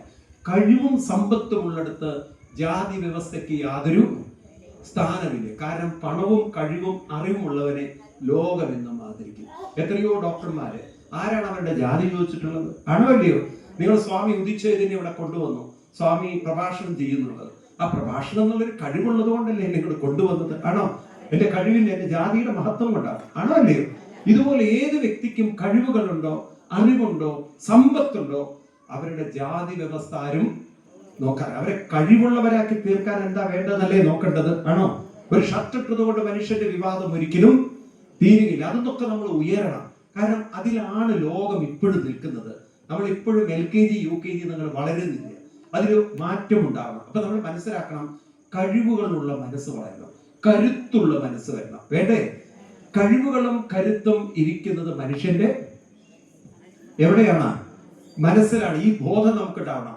ഏത് കാര്യത്തിലും കഴിവുള്ള ഒരു വ്യക്തിയാണ് എന്ന് പറയുമ്പോൾ അത് മനസ്സിലും ബുദ്ധിയായിട്ട് ബന്ധപ്പെട്ടതല്ലേ? ആണോ അല്ലയോ? ഇതുപോലെ ഒരു കാര്യത്തെ നേരിടാൻ നല്ല മനോബലം, മനക്കരുത്തുള്ളവനാണെന്നല്ലേ പറയാ. ശരീരക്കരുത്ത് ആരെങ്കിലും പറയാത്ത ഭാഷ, അത് മനസ്സുമായിട്ട് ബന്ധപ്പെട്ടതാണെങ്കിൽ അതിനാണ് പൂർവികർ നമുക്ക് തന്നിരിക്കുന്ന നാമജപത്തിന്റെ മഹത്വം. നമുക്കത് മനസ്സിലായില്ല. ഈ നാമജപം എന്നത് നമ്മൾ ആരും വില വെച്ചിട്ടില്ല. ഒരു കാര്യം എനിക്ക് നിങ്ങളോട് പറയാനുള്ളത്, ഒരു കൺസിസ്റ്റന്റ് ആയിട്ട് നമ്മൾ നാമജപം പരിശീലിക്കുകയാണെങ്കിൽ, ഇതൊരു സയൻസ് ആണ്. ഞാൻ പറയുന്നത് പ്യുവർ സയൻസ് ആണ്. നമ്മളെ നാമം കൃത്യമായി ഡെയിലി നമ്മൾ ജപിച്ചുകൊണ്ടിരിക്കുകയാണെങ്കിൽ ആ ഒരു എനർജി നമ്മുടെ മനസ്സിലേക്ക് സ്വാധീനിക്കപ്പെടും. നിരന്തരം ചെയ്തുകൊണ്ടിരിക്കണം. അതായത് നിരന്തരം നമ്മൾ എന്ത് ചെയ്യുന്നുണ്ടോ അത് നമ്മുടെ മനസ്സിനെ ക്രമേണ സ്വാധീനിച്ച് നിങ്ങൾ നോക്കിക്കോളൂ. ഒരു പീരീഡ് ഓഫ് ടൈമില് നമ്മുടെ മനസ്സിൽ പല ആശയങ്ങളും അതുപോലെ തന്നെ പല പ്രശ്നങ്ങളും വരുമ്പോൾ നമ്മൾ ആ പ്രശ്നത്തിലല്ല കുരുങ്ങി നിൽക്കുക. ആ പ്രശ്നത്തിന് പരിഹാരം എവിടെയെങ്കിലും നമ്മുടെ മുന്നിൽ തെളിഞ്ഞിരിക്കും. ഇങ്ങനെ ഒരു ജീവിതം ഞാൻ നിങ്ങളോട് വെറുതെ പറയുന്നതല്ല. നിങ്ങൾ പുരാണങ്ങളൊക്കെ അതിനനുസരിച്ച് വായിക്കണം. രാമായണം നിങ്ങൾ നോക്കിക്കോളൂ. ശ്രീരാമസ്വാമിയോട് കാട്ടിലേക്ക് പോവാനേ അച്ഛൻ പറഞ്ഞിട്ടുള്ളൂ. ആണോ അല്ലയോ? കാട്ടിലേക്കല്ലേ പോകാൻ പറഞ്ഞത്? കേരളക്കാരനായിരുന്നു ശ്രീരാമനെങ്കിൽ, അതും ഇത്തിരി ഒരു പുരോഗമന ചിന്താഗതിക്കാരനാണ് ശ്രീരാമനെങ്കിൽ, പുരോഗമന കലാസാഹിത്യം ഉള്ള ഒരാളായിരുന്നെങ്കിൽ ശ്രീരാമനെങ്കിൽ എങ്ങനെയായിരിക്കും കാട്ടിൽ പോവുക? മനസ്സിലായില്ല? പുരോഗമന കല എന്നൊക്കെ പറഞ്ഞാൽ മനസ്സിലായില്ലേ? ഒരു സഞ്ചി, ഒരു താടി ഇല്ലേ? അങ്ങനെയല്ലേ? കയ്യിലിത്തിരി ബീഡി ഉണ്ടാവും, പിന്നെ നാടൻ. ബാക്കി നിങ്ങൾ പറഞ്ഞോളാം. ഇത് ബീവറേജ് വാങ്ങിക്കില്ല, വാറ്റ് എന്നാലേ വീര്യം അങ്ങോട്ട് കവിതയും പാട്ടൊക്കെ പാടാനുള്ള ഒരു വീര്യമൊക്കെ കൊള്ളു. ആണോ? അവിടെ ടെന്റൊക്കെ അടിച്ച് കുറെ തീയിട്ട് കാട്ടുമൃഗങ്ങളൊക്കെ ചുട്ട് അവിടെ ഉളുവും പറഞ്ഞ് ഡാൻസും കളിച്ച് അങ്ങനെയാണ് ശ്രീരാമനെ എനിക്ക് പുരോഗമന കലാകാരൻ അവരുണ്ടാക്കുന്നത്. ആണോ അല്ലയോ? എന്നാൽ ഭാരതത്തിന്റെ ശ്രീരാമസ്വാമി കാട്ടിലേക്ക് പോവുകയാണ്. അവതാര പുരുഷനാണ്. നോക്കണം, അവതാര പുരുഷനാണ്. ഈ അവതാര പുരുഷനായ രാമൻ പോലും കാട്ടിലേക്ക് പോകുമ്പോൾ വെറുതെ ഒരു ടെന്റ് അടിച്ച് കൂടാനല്ല പോയിരിക്കുന്നത്. അദ്ദേഹം ആശ്രമങ്ങളിൽ നിന്നും ആശ്രമങ്ങളിലേക്ക്, ഭരദ്വാജ ആശ്രമത്തിലേക്ക് പോകും. അത് കഴിഞ്ഞ് വാത്മീകി ആശ്രമത്തിൽ പോകും. അത് കഴിഞ്ഞ് പിന്നീട് അത്രി മഹർഷി. നിങ്ങൾ നോക്കൂ, എത്രയെത്ര ആശ്രമങ്ങളിലാണ്. സുധീഷ്ണാശ്രമ പ്രവേശം, അഗസ്ത്യാശ്രമ പ്രവേശം, ശബരിയാശ്രമ പ്രവേശം. ഉണ്ടോ ഇല്ലയോ? ഇങ്ങനെ എത്ര ആശ്രമങ്ങളിലാണ് രാമൻ പോയിരിക്കുന്നത്. എന്തിനാണ് രാമൻ അവിടെ പോയത്? ഈ 12 വർഷം കൊണ്ട് ശ്രീരാമസ്വാമി വെറുതെ പോയതല്ല. സീതാദേവിയും ലക്ഷ്മണനും ഇവരെല്ലാവരും ചില മനോധൈര്യം നേടിയെടുക്കേണ്ടതുണ്ട്. ചില കഴിവുകൾ നമുക്ക് നേടിയെടുക്കേണ്ടതുണ്ട്. വരാൻ പോകുന്ന പ്രതിസന്ധികളെ നേരിടാൻ മുൻകൂട്ടി നമ്മൾ പറയുന്നത് prevention is better than cure എന്ന് പറയുന്ന പോലെ ഒരു പ്രിവെൻഷൻ നമ്മൾ നേടേണ്ടതുണ്ട്. ഈ 12 വർഷത്തിന്റെ ഒരു പരിശീലനം ഉണ്ടല്ലോ, അതിൽ നിന്നാണ് അവർക്കെല്ലാം ആ ഒരു ആത്മീയമായ ബലം കിട്ടുന്നത്. നിങ്ങൾ നോക്കൂ, ഞാൻ പറയുന്ന സന്ദർഭങ്ങളൊക്കെ ശ്രദ്ധിച്ചു നോക്കിയാൽ നിങ്ങൾ മനസ്സിലാവും. ശ്രീരാമസ്വാമി ലക്ഷ്മണനെ കാവൽ നിർത്തിക്കൊണ്ടാണ് മാനിന്റെ പിന്നാലെ പോകുന്നത് അല്ലെ? ആ സമയത്ത് ഒരു ശബ്ദം കേട്ട് സീതാദേവി തെറ്റിദ്ധരിക്കുകയാണല്ലോ. അപ്പോഴാണ് ലക്ഷ്മണനോട് പറയുന്നത്, ലക്ഷ്മണ, രാമൻ അപകടത്തിലാണ്. പിന്നെ ലക്ഷ്മണനോട് പറയുന്ന വാക്കുകൾ എന്താണ്? ലക്ഷ്മണൻ പാവം സ്വപ്നത്തിൽ പോലും ചിന്തിക്കാത്ത അത്രയും മോശപ്പെട്ട വാക്കുകളാണ് അല്ലേ? ആണോ അല്ലയോ? ഒരുപക്ഷെ നിങ്ങൾ നോക്കൂ, കേരളക്കാരനായിരുന്ന ലക്ഷ്മണനെങ്കിലും എന്താ ചെയ്യാ? ആ സമയത്ത് എങ്ങനെയായിരിക്കും പ്രതികരിക്കുക? എന്താ ഒന്നും മിണ്ടാത്ത? നിങ്ങളായിരുന്നു ലക്ഷ്മണൻ എന്ന് ആണുങ്ങളോട് ചോദിക്കട്ടെ. നിങ്ങളായിരുന്നു ലക്ഷ്മണനെങ്കിൽ സീതാദേവി അങ്ങനെ പറഞ്ഞാൽ എന്താ ചെയ്യുക? നിങ്ങൾ മനസാവാച ചിന്തിക്കാത്ത മഹാവൃത്തികെട്ട, നിന്റെ നോട്ടം എന്റെ ശരീരത്തിലേക്കാണ്, നീ ഭരതന്റെ കൂടെ കൂടിയിരിക്കുകയാണ്, അല്ലേ? ആണോ? ഒരു കാമഭ്രാന്തനായിട്ട് ഇത്തിരി ഞരമ്പ് രോഗമുള്ള ഒരാളായിട്ടാണ് ആരെ കാണുന്നത്? ലക്ഷ്മണനെ കാണുന്നത്. ആ ഒരു ചിന്തിക്കാത്ത ഒരു കാര്യം മനസ്സിൽ അങ്ങനെ ചിന്തയേ ഇല്ല, സങ്കല്പമേ ഇല്ലേ. അങ്ങനെ ഒരു കാര്യം കേട്ടാൽ നിങ്ങൾ എങ്ങനെ പ്രതികരിക്കുക? ആണുങ്ങളോട് ചോദിക്കട്ടെ ആദ്യം. അതാണ് ഞാൻ ചെയ്യാറുള്ളത്. പിന്നെ ഒന്ന് ആലോചിക്കാൻ, അപ്പം വീണിട്ടുണ്ടാവും കല്ലുകൊണ്ട്, അല്ലേ? ആണോ അല്ലയോ? ആ ഞോങ്ങി എന്ന് ടക്ക് എന്ന് പറഞ്ഞാൽ അടിച്ചിട്ടുണ്ടാവും. കാരണം താൻ സ്വപ്നത്തിൽ പോലും വിചാരിക്കാത്ത കാര്യമാണ് പറഞ്ഞിട്ടുള്ളത്. എന്നാൽ ലക്ഷ്മണൻ പാവം ചോപ്പെടുത്ത് വരയ്ക്കണു, അല്ലേ? ലക്ഷ്മണ രേഖ അങ്ങനെയൊന്നും തെറ്റിദ്ധരിക്കരുത്. മനസ്സുകൊണ്ട് ലക്ഷ്മണൻ അപ്പോഴും ദേവിയെ രക്ഷിക്കാൻ എന്താ വഴി എന്നാണ് നോക്കുന്നത്. ആണോ? രാമായണം വായിച്ചു നോക്കും നിങ്ങൾ. ദേവി എന്താണ് ചെയ്യുന്ന തെറ്റെന്ന് അറിയില്ല. തന്റെ കാതെല്ലാം പൊത്തിക്കൊണ്ട് ആ ദേവിക്ക് വേണ്ടി വനദേവതകളെ, ആണോ, അവർക്കൊക്കെ പ്രാർത്ഥന നടത്തുകയാണ് ഈ ദേവിയെ സംരക്ഷിച്ചുകൊണ്ടാണ്. ആണോ അല്ലയോ? ഈ മനസ്സ് എളുപ്പമാണോ ഒരാൾക്ക് ആ സമയത്ത് വരലാണോ? വരുമോ എളുപ്പത്തിൽ? അതാണ് ഈ 12 വർഷത്തിന്റെ തപസ്സിന്റെ ശക്തി. 12 വർഷത്തിന്റെ തപശക്തി. അപ്പൊ മനസ്സ് നേരിടുന്ന ഒരു പ്രതിസന്ധിയെ നേരിടാനുള്ള ഒരു ഉൾക്കടത്ത്. ഇനിയിപ്പൊ നോക്കൂ, സീതാദേവിയുടെ കാര്യം നോക്കൂ. അങ്ങനെ രാവണൻ പിടിച്ചുകൊണ്ടുപോയി സീതാദേവി. ഇന്നത്തെ സീതാദേവി ആണെങ്കിൽ ആ ഫ്ലൈറ്റിലിരുന്ന്, അല്ലെങ്കിൽ എന്താണ്, പുഷ്പക വിമാനത്തിലിരുന്ന് തന്റെ ആഭരണങ്ങളൊക്കെ ഊരിയെടുത്ത് അതെല്ലാം കൂടി തുണിയിൽ കെട്ടി പുറത്തേക്ക് എറിയാണല്ലോ, ആണോ? ഇന്നൊരു സാധാരണ സ്ഥിതി ഇവരോട് ചോദിക്കാം, നിങ്ങളായിരുന്നു സീതാദേവി എങ്കിൽ എന്താ ചെയ്യുക? നിങ്ങൾ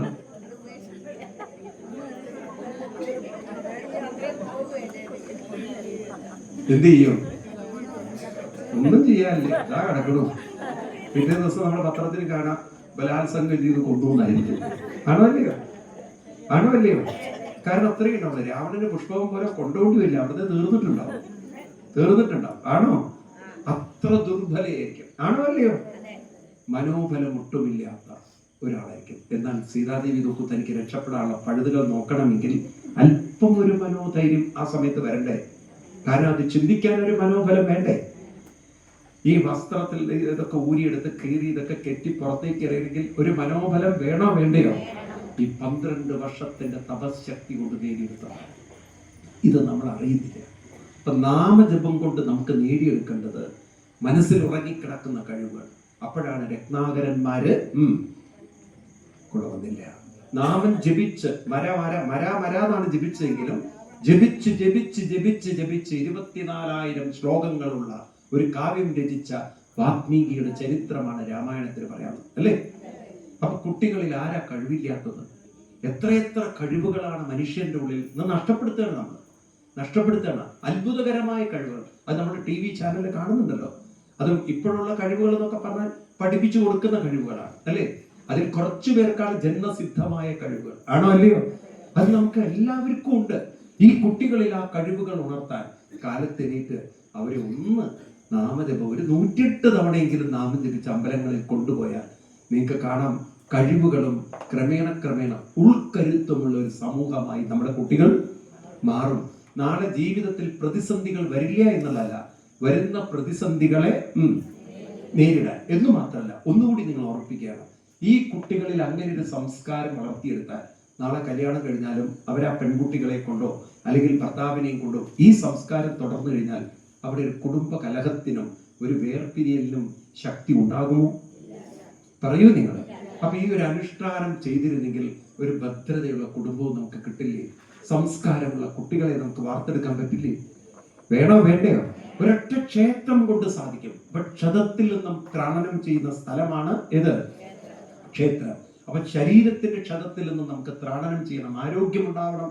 അതുപോലെ മനസ്സിന്റെ ക്ഷതത്തിൽ നിന്നും മനസ്സിനെയും ക്ഷതം ചെയ്യുക. അതായത് മനസ്സ് നേരിടുന്ന 2 കാര്യങ്ങൾ, ഒന്ന് കഴിവില്ല എന്നുള്ളൊരു തോന്നലും, അതുപോലെ തന്നെ എനിക്ക് പലതിനെയും നേരിടാൻ കഴിവില്ല എന്നുള്ളൊരു ദുർബലതയിൽ നിന്നൊക്കെ മനുഷ്യനെ ഉയർത്തി കൊണ്ടുവരാൻ സാധിച്ചാൽ നമുക്ക് നല്ലൊരു ഹൈന്ദവ സമൂഹത്തെ വാർത്തെടുക്കാൻ സാധിക്കും. വേണോ വേണ്ടയോ? ഇത് വേണോ വേണ്ടയോ? വേണം. ഇനി മറ്റൊരു കാര്യമാണ് നമുക്ക് എല്ലാവർക്കും ഒന്നിച്ചു ചേർന്ന് ചെയ്യേണ്ട ഒരു കാര്യം. അതാണ് കൂട്ടിപ്പിടിച്ചുകൊണ്ട് 5 വിരലുകൾ വേർപെട്ട് നിന്നാൽ അതിന് ശക്തിയില്ല. ഈ വിരലുകളൊക്കെ ചേർന്ന് നിന്നാൽ അതിന് അത്രയും കരുത്തുണ്ടാവും. ഇന്ന് നമ്മുടെ ഹിന്ദു സമൂഹത്തിൽ എന്താ സംഭവിക്കുന്നത് ചോദിച്ചു കഴിഞ്ഞാൽ അങ്ങനെ ഒരു കൂട്ടിപ്പിടുത്തങ്ങളില്ല. അതുകൊണ്ട് നമ്മൾ അറിയുന്നില്ല ആര് നമ്മുടെ കൂടെയുണ്ട് ആരില്ല എന്നുള്ളത്. പല വീടുകളിലും മരിച്ചു കഴിഞ്ഞ് കുറെ ദിവസം കഴിഞ്ഞിട്ടാണ് അറിയുന്നത്. ഞാൻ ഇന്നലെ വയനാട്ടിലായിരുന്നു എനിക്ക് പ്രോഗ്രാം. ഇപ്പൊ വയനാട്ടിലൊരു കഥ പറയാണ്. നിങ്ങൾക്കറിയാലോ, മേപ്പാടിയിൽ അവിടെ വലിയൊരു ദുരന്തം നടന്നത് അല്ലേ? 800ഓളം ആളുകൾ മരിച്ചു. അതില് നല്ലൊരു ശതമാനം ഹിന്ദുക്കളുണ്ട്. ഇപ്പൊ അവരെയൊക്കെ പുനരധിവസിപ്പിക്കേണ്ട കാര്യങ്ങളൊക്കെ ചർച്ച നടക്കണം. അപ്പൊ അവർ പലരും പല സ്ഥലത്താണ് ജീവിക്കുന്നത്. അപ്പൊ അതിൽ കുറച്ചു പേര്, ഞാൻ ഇന്നൊരു പയ്യനായിട്ട് സംസാരിച്ചത്, ആ പയ്യന്റെ 9 പേരാണ് ആ വീട്ടില്, 8 പേരും മണ്ണിനടിയിലാണ്. ഒരാളെ മാത്രം മാനസികമായി തകർന്നു കിടക്കുന്ന അങ്ങനെ എത്രയോ ആളുകൾ. വേറെ വശത്ത് ഈ ദുരന്തം കണ്ട് തകർന്നു പോയവരും. ഇങ്ങനെ എത്രയോ ഹൈന്ദവ സമൂഹം അവിടെയുണ്ട്. പക്ഷെ നമ്മുടെ ഹിന്ദുക്കളിൽ ഐക്യമില്ലാത്തതുകൊണ്ട് എന്താ സംഭവിക്കുന്നറിയോ? ഇത്തരം സ്ഥലങ്ങളിൽ കയറി ചെന്ന് അവരെ ആശ്വസിപ്പിക്കാനും അവരെ കൊണ്ട് കുറച്ച് പ്രാർത്ഥന നടത്തിക്കാനും പെന്തക്കോസ്ത് വിഭാഗങ്ങൾ ഇറങ്ങി നടക്കുകയാണ്. മനസ്സിലാവുണ്ടോ? അവരെ ഹല്ലേലൂയ പറഞ്ഞിച്ചും അത് പ്രാർത്ഥിച്ചും ഇത് പ്രാർത്ഥിച്ചും ഹിന്ദു സമൂഹത്തിന് പലപ്പോഴും നമുക്ക് ഇത്തരത്തിലുള്ള ഐക്യമില്ലാത്തത് കൊണ്ട് നമ്മൾ പരസ്പരം അങ്ങോട്ടും ഇങ്ങോട്ടും അറിയുന്നില്ല. ഇവരാണെങ്കിൽ പള്ളികളിൽ കൂട്ടപ്രാർത്ഥനകൾ നടത്തി അവർക്ക് അങ്ങനെയുള്ളൊരു ഐക്യവും ശക്തിയും അവരെ കൂടെയുണ്ട്. ഉണ്ടോ? പറയൂ നിങ്ങൾ. ഞാൻ ചോദിക്കട്ടെ, ഇങ്ങനെ ഒറ്റയ്ക്ക് ജീവിക്കുന്നതാണോ ശരി? ഒന്നിച്ചു നിൽക്കണ്ടേ? വേണോ വേണ്ടയോ? നമുക്ക് ക്ഷേത്രങ്ങളിലൊക്കെ വൈകുന്നേരങ്ങളിൽ ഒരു ലളിതാ സഹസ്രനാമ ജപം കൊണ്ടുവന്ന് എല്ലാവരും ഒന്നിച്ച് ജപിക്കുന്ന സംസ്കാരം ഉണ്ടാക്കിയാൽ, ഒരു കൂട്ടായ്മ അതിൽ സൃഷ്ടിക്കാൻ സാധിച്ചാൽ, വൈകുന്നേരങ്ങളിൽ സന്ധ്യാനാമവും ആയി കുട്ടികൾക്കും ഒരു മാതൃകയായി വഴികാട്ടികളായി എന്ന് മാത്രമല്ല ഹിന്ദു സമൂഹത്തിനിടയിൽ ഒരു ഐക്യമുണ്ടാക്കാൻ സാധിച്ചാൽ ക്രമേണ നമുക്കും ഒരു ബോധവൽക്കരണവും അതുപോലെ ആത്മധൈര്യവും പകർന്നു കൊടുക്കാൻ സാധിക്കില്ലേ? എന്താ വേണ്ടാത്തത്? നിങ്ങൾ വേണോ വേണ്ടയോ? പറയൂ നിങ്ങൾ. ഞാൻ ഈ പറയുന്നതൊക്കെ ആത്മാർത്ഥമായിട്ട് പറയണം, ഉള്ളിൽ തട്ടി പറയണം. കാരണം ആ വീടുകളിൽ അവിടെയൊക്കെ പോയി ആശ്വസിപ്പിക്കാൻ നമ്മുടെ ആളുകളില്ല, കുറവാണ്. പ്രവർത്തകരുണ്ട്, കുറച്ച് പേര്, സേവാഭാരതിയിലെ പ്രവർത്തകരുണ്ട്, കുറച്ച് പേര്. അവർക്കാണെങ്കിൽ സംഘടിത ശക്തിയുണ്ട്. പള്ളികളുടെ കാര്യത്തിൽ ഒട്ടും വിഷമമില്ല, കാരണം അവർക്ക് വലിയ ശക്തിയാണ് അക്കാര്യത്തിൽ. മുസ്ലിം സമുദായത്തിൽ ഹിന്ദു സമുദായം മാത്രമാണ് ഇങ്ങനെ ഒറ്റപ്പെട്ടു പോയത്.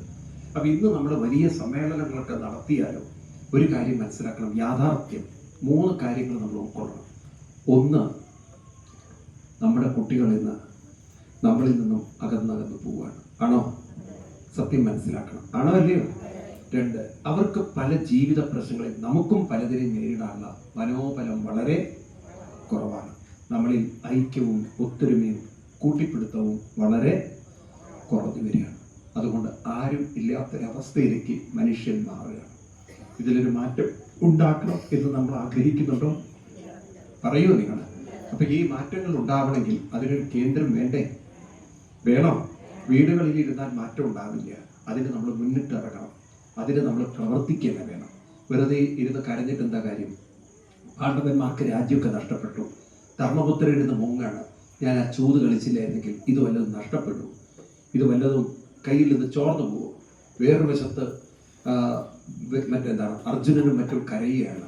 കാരണം അർജുനനെ സംബന്ധിച്ച് ഏറ്റവും വലിയ വേദന, അർജുനൻ അത്ര സ്നേഹിച്ച് കല്യാണം കഴിച്ചു കൊണ്ടുവന്ന, ഇഷ്ടപ്പെട്ട് കല്യാണം കഴിച്ചുകൊണ്ടുവന്ന പാഞ്ചാലി.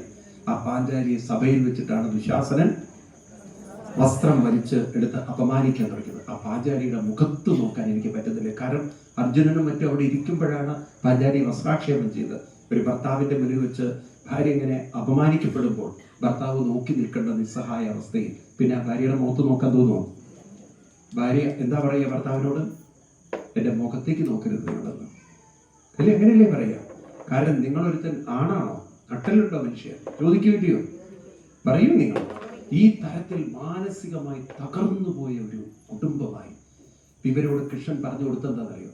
ഒന്നുകിൽ നിങ്ങൾക്ക് ദുഃഖിച്ച് ഇങ്ങനെയൊക്കെ ഇരുന്ന് കാലം കഴിക്കാം, അതല്ലെങ്കിൽ ഇപ്പോഴേ നിങ്ങൾക്ക് പ്രയത്നിച്ച് ഒരുമയോട് നിന്നാൽ 12 വർഷം കാട്ടിലും 1 വർഷം അജ്ഞാതവാസവും സുന്ദരമായി തീർത്ത് തിരിച്ചെടുക്കുക. നഷ്ടപ്പെട്ടതെല്ലാം പറയൂ, തിരിച്ചെടുക്കാം. ഇന്ന് നമുക്കും ആ ആഹ്വാനമാണ് വേണ്ടത്. നഷ്ടപ്പെട്ടൊരു പ്രതാപം പണ്ട് ഹിന്ദുക്കൾക്കുണ്ടായിരുന്നോ? ക്ഷേത്രങ്ങളിൽ രാവിലെ ആളുകൾ പോയിരുന്നൊരു കുളത്തിൽ കുളിച്ചൊക്കെ പോയിരുന്നൊരു കാലം ഉണ്ടായിരുന്നോ? പറയൂ നിങ്ങൾ. അതുപോലെ തന്നെ വൈകുന്നേരം സന്ധ്യയ്ക്ക് നാമം ചൊല്ലുന്നൊരു സംസ്കാരം വീടുകളിൽ ഉണ്ടായിരുന്നോ? അങ്ങനെ ഒരു പ്രതാപം നമുക്കുണ്ടായിരുന്നു. ഇന്ന് നമുക്കത് നഷ്ടപ്പെട്ടുകൊണ്ടിരിക്കുകയാണ്. നമുക്ക് വീടുകളിൽ നിന്ന് സന്ധ്യാനാമം ചൊല്ലൽ സാധ്യമല്ല. കാരണം ആളുകൾ വളരെ കുറവാണ് വീടുകളിൽ. അപ്പൊ അതിനൊരു ശക്തിയും ബലവും കിട്ടണമെങ്കിൽ ക്ഷേത്രങ്ങളിലേക്ക് നമ്മൾ പോവേണ്ടിയിരിക്കുന്നു. ആണോ? എല്ലാ ക്ഷേത്രങ്ങളിലും ഈ 2025 എന്ന് പറയുന്നത് കാലത്തും വൈകുന്നേരവും ക്ഷേത്രങ്ങളിൽ പോയിക്കൊണ്ട് നമുക്കൊരു ഹൈന്ദവ സമൂഹത്തിന്റെ നവോത്ഥാനം വീണ്ടെടുക്കുന്ന ഒരു സംസ്കാരമായി മാറട്ടെ. എന്നിട്ട് വേണം ഗീതയും ഭാഗവതവും പഠിക്കാൻ. കാരണം ആത്മബലമില്ലാത്തവരോട്, മനോബലമില്ലാത്തവരോട് ഗീതയും ഭാഗവതവും പറഞ്ഞു കൊടുത്തിട്ടും കാര്യമില്ല. കാര്യം യുദ്ധത്തിന് ഇറങ്ങാനാണ് അർജുനൻ ഗീതോപദേശം നടത്തിയത്. ആണോ? ഒരു കാര്യത്തിൽ ഇറങ്ങി തിരിക്കാനാണ് നമുക്ക് ഇത്തരത്തിലുള്ള ഊർജമുള്ള, കരുത്തുള്ള, പ്രചോദനാത്മകമായ വാക്കുകൾ. നമ്മളിതൊക്കെ കേട്ടിട്ടും എത്ര പ്രഭാഷണങ്ങൾ. ഇത് 12ാമത് ഹിന്ദുമത കൺവെൻഷനാണ്. നമ്മൾ നോക്കൂ, 12 കഴിഞ്ഞ് ഇനി 13-ലായാലും ശങ്കരൻ വീണ്ടും തെങ്ങ് തന്നെയാണ്. അപ്പൊ നമ്മുടെ ഹിന്ദുവിലൊരു മാറ്റം വരണ്ടേ? എന്താ മിണ്ടാത്തത് നിങ്ങള്? വേണ്ടേ? ഓരോ പ്രാവശ്യങ്ങൾ വരുമ്പോഴും നമുക്ക് ആ ഹിന്ദുവിന്റെ ഒരു ഊർജമുള്ള, ഓജസ്സുള്ള, തേജസ്സുള്ള മുഖങ്ങൾ നമുക്ക് കാണണം. കരുത്തുള്ള ഒരു ഹിന്ദുവിനെ നമുക്ക് കാണാം. കുറച്ചു പേര് വിചാരിച്ചാൽ മതി ലോകം തലകീഴിൽ മറയ്ക്കാൻ പറ്റും. കാരണം ഹിന്ദു മതത്തിന്റെ, സനാതന ധർമ്മത്തിന്റെ മുഖ്യമന്ത്രിക്ക് വലിയ വിവരമെങ്കിലും അടിത്തറ നല്ല ഉറപ്പുള്ളതാണ്. അദ്ദേഹം പറഞ്ഞ വേദി നാരായണ ഗുരുദേവൻ ഇരുന്ന വേദിയാണ്. നാരായണ ഗുരുദേവന്റെ ജീവിതം തന്നെ സനാതന ധർമ്മത്തിൽ അടിയുറച്ച സംസ്കാരത്തിന്റെയാണ്. കാരണം ആർഷ സംസ്കൃതിയാണ് സനാതന ധർമ്മം. സനാതനം എന്ന വാക്കിന്റെ അർത്ഥം തന്നെ അനശ്വരമായ ഒരു ധർമ്മത്തെ, സംസ്കൃതിയാണ് എന്ന് പറയാ. സനാതനം എന്ന് പറഞ്ഞാൽ എന്നും നിലനിൽക്കുന്നതാണ്. 5000 വർഷങ്ങളായിട്ട് ഇവിടെ മുഗളന്മാര് ഭരിച്ചു ഉണ്ടോ? ഇവിടെ ബ്രിട്ടീഷുകാർ ഭരിച്ചുവോ? അവരൊന്നും വിചാരിച്ചിട്ട് നശിപ്പിക്കാൻ പറ്റിയില്ലെങ്കിൽ ഇനിയിപ്പോ ഇവര് ഭരിച്ചാൽ നശിപ്പിക്കാൻ പറ്റുമോ? ഇനി അത് നശിക്കില്ല എന്ന് മാത്രമല്ല, അത് ഉത്തരോത്തരം അതിന്റെ ശക്തി വളർന്നുകൊണ്ടിരിക്കുകയാണ്. ഇന്നിപ്പോ നിങ്ങൾക്ക് അറിയാലോ, അമേരിക്കയില് ആദ്യമായിട്ട്, ചരിത്രത്തിലാദ്യമായിട്ട് ഈ കഴിഞ്ഞ ദീപാവലിക്ക് ന്യൂയോർക്ക് സിറ്റി ലീവ് കൊടുത്തു കുട്ടികൾക്ക്. നിങ്ങൾക്കറിയാം, അമേരിക്ക എന്ന് പറഞ്ഞാൽ ക്രിസ്ത്യൻ രാജ്യമാണ്. ആ രാജ്യം ക്രിസ്തുമസ് ആഘോഷിക്കാൻ ഗവൺമെന്റിന്റെ തലത്തിൽ, അതായത് വൈറ്റ് ഹൗസിൽ ഒരു ക്രിസ്തുമസ് സെലിബ്രേഷൻ നിങ്ങൾ കേൾക്കാറില്ലേ? അവിടെ ജോ ബൈഡനോ അല്ലെങ്കിൽ ഇപ്പം വരാൻ പോകുന്ന ട്രംപോ അങ്ങനെ ഒരു ആഘോഷം ഇല്ല അവിടെ ക്രിസ്തുമസിന്റെ. വെറുതെ കുറെ തോരണങ്ങൾ തൂക്കുന്നല്ലാതെ പള്ളികളിൽ നിന്നും മനുഷ്യരില്ല. ഒക്കെ ഈ തോരണത്തിലാണ് അവരുടെ ക്രിസ്തുമസ് സെലിബ്രേഷൻ. ഇവിടുത്തെ പോലെ സാന്താക്രൂസ് ഒന്നും അവിടെ ഇല്ല. അവിടെ ക്രിസ്തുമസ് വന്നാൽ കള്ളു കുടിച്ച് കുറെ സ്വീറ്റ്സ് മേടിച്ച് അങ്ങോട്ടും ഇങ്ങോട്ട് കൊടുക്കുന്ന ഒരു ദിവസം അത്രയുള്ള അവരെ സംബന്ധിച്ച്. എന്നാൽ അവിടെ വൈറ്റ് ഹൗസിൽ ഏറ്റവും ഗംഭീരമായി ആഘോഷിക്കുന്ന ഒരു ആഘോഷം ഇന്ന് ഏതാണെന്ന് ചോദിച്ചു കഴിഞ്ഞാൽ ഹിന്ദുവിന്റെ ദീപാവലിയാണ്. അമേരിക്കൻ പ്രസിഡന്റ് വിളക്ക് കൊളുത്തിക്കൊണ്ട് ആലോചിച്ച് നോക്കും. ഒരു അമേരിക്കൻ രാജ്യത്തിന്റെ ഒരവസ്ഥയാണ് ഈ പറയുന്നത്. ഭാരതത്തിന്റെ സംസ്കൃതിയിലേക്ക് കാലുവെക്കുന്ന ഒരു അമേരിക്കൻ ജനത. മനസ്സിലാവുണ്ടോ? ഇപ്പോ അവിടെ തെരഞ്ഞെടുത്തിരിക്കുന്ന ഒരു MP, ട്രംപിന്റെ വളരെ അടുത്തൊരു MP ആണ്. തുളസി ഗഡ്സ്, അങ്ങനെ അവരുടെ പേര് തുളസി എന്നാണ് ആദ്യത്തെ പേര്. അവർ പറഞ്ഞിരിക്കുന്നത്, ഞാൻ അവിടെ എത്തിക്കഴിഞ്ഞാൽ അവര് ഗീത തൊട്ടിട്ടേ സത്യപ്രതിജ്ഞ ചെയ്യുള്ളൂ നേരത്തെ പറഞ്ഞിട്ടുണ്ട്. ഗീതയെ അവർ തൊടുള്ളൂ എന്നുള്ളത്. ഞാൻ പറ്റിയാൽ പാർലമെന്റ് അംഗങ്ങളെ ഗീത പഠിപ്പിക്കുന്ന അവർ പറഞ്ഞിരിക്കുന്നത്. അപ്പൊ നമുക്ക് ഭഗവത്ഗീതയുടെ അവസ്ഥ. കഴിഞ്ഞ വർഷം 10,000 പേരാണ് ഡാലസിൽ ഒന്നിച്ചിരുന്ന് ഗീത വായിച്ചത്. ഗീത നിങ്ങളത് ആലോചിക്കും. നമ്മുടെ സംസ്കൃതി ഇതുപോലെ തന്നെയാണ് മറ്റു രാജ്യങ്ങളിൽ. ഇപ്പൊ നിങ്ങൾക്കറിയാലോ, ദുബായില് അബുദാബി എന്ന് പറയുന്ന സ്ഥലത്ത് തല ഉയർത്തി നിൽക്കുന്ന ഹിന്ദു ക്ഷേത്രം ഉണ്ടോ?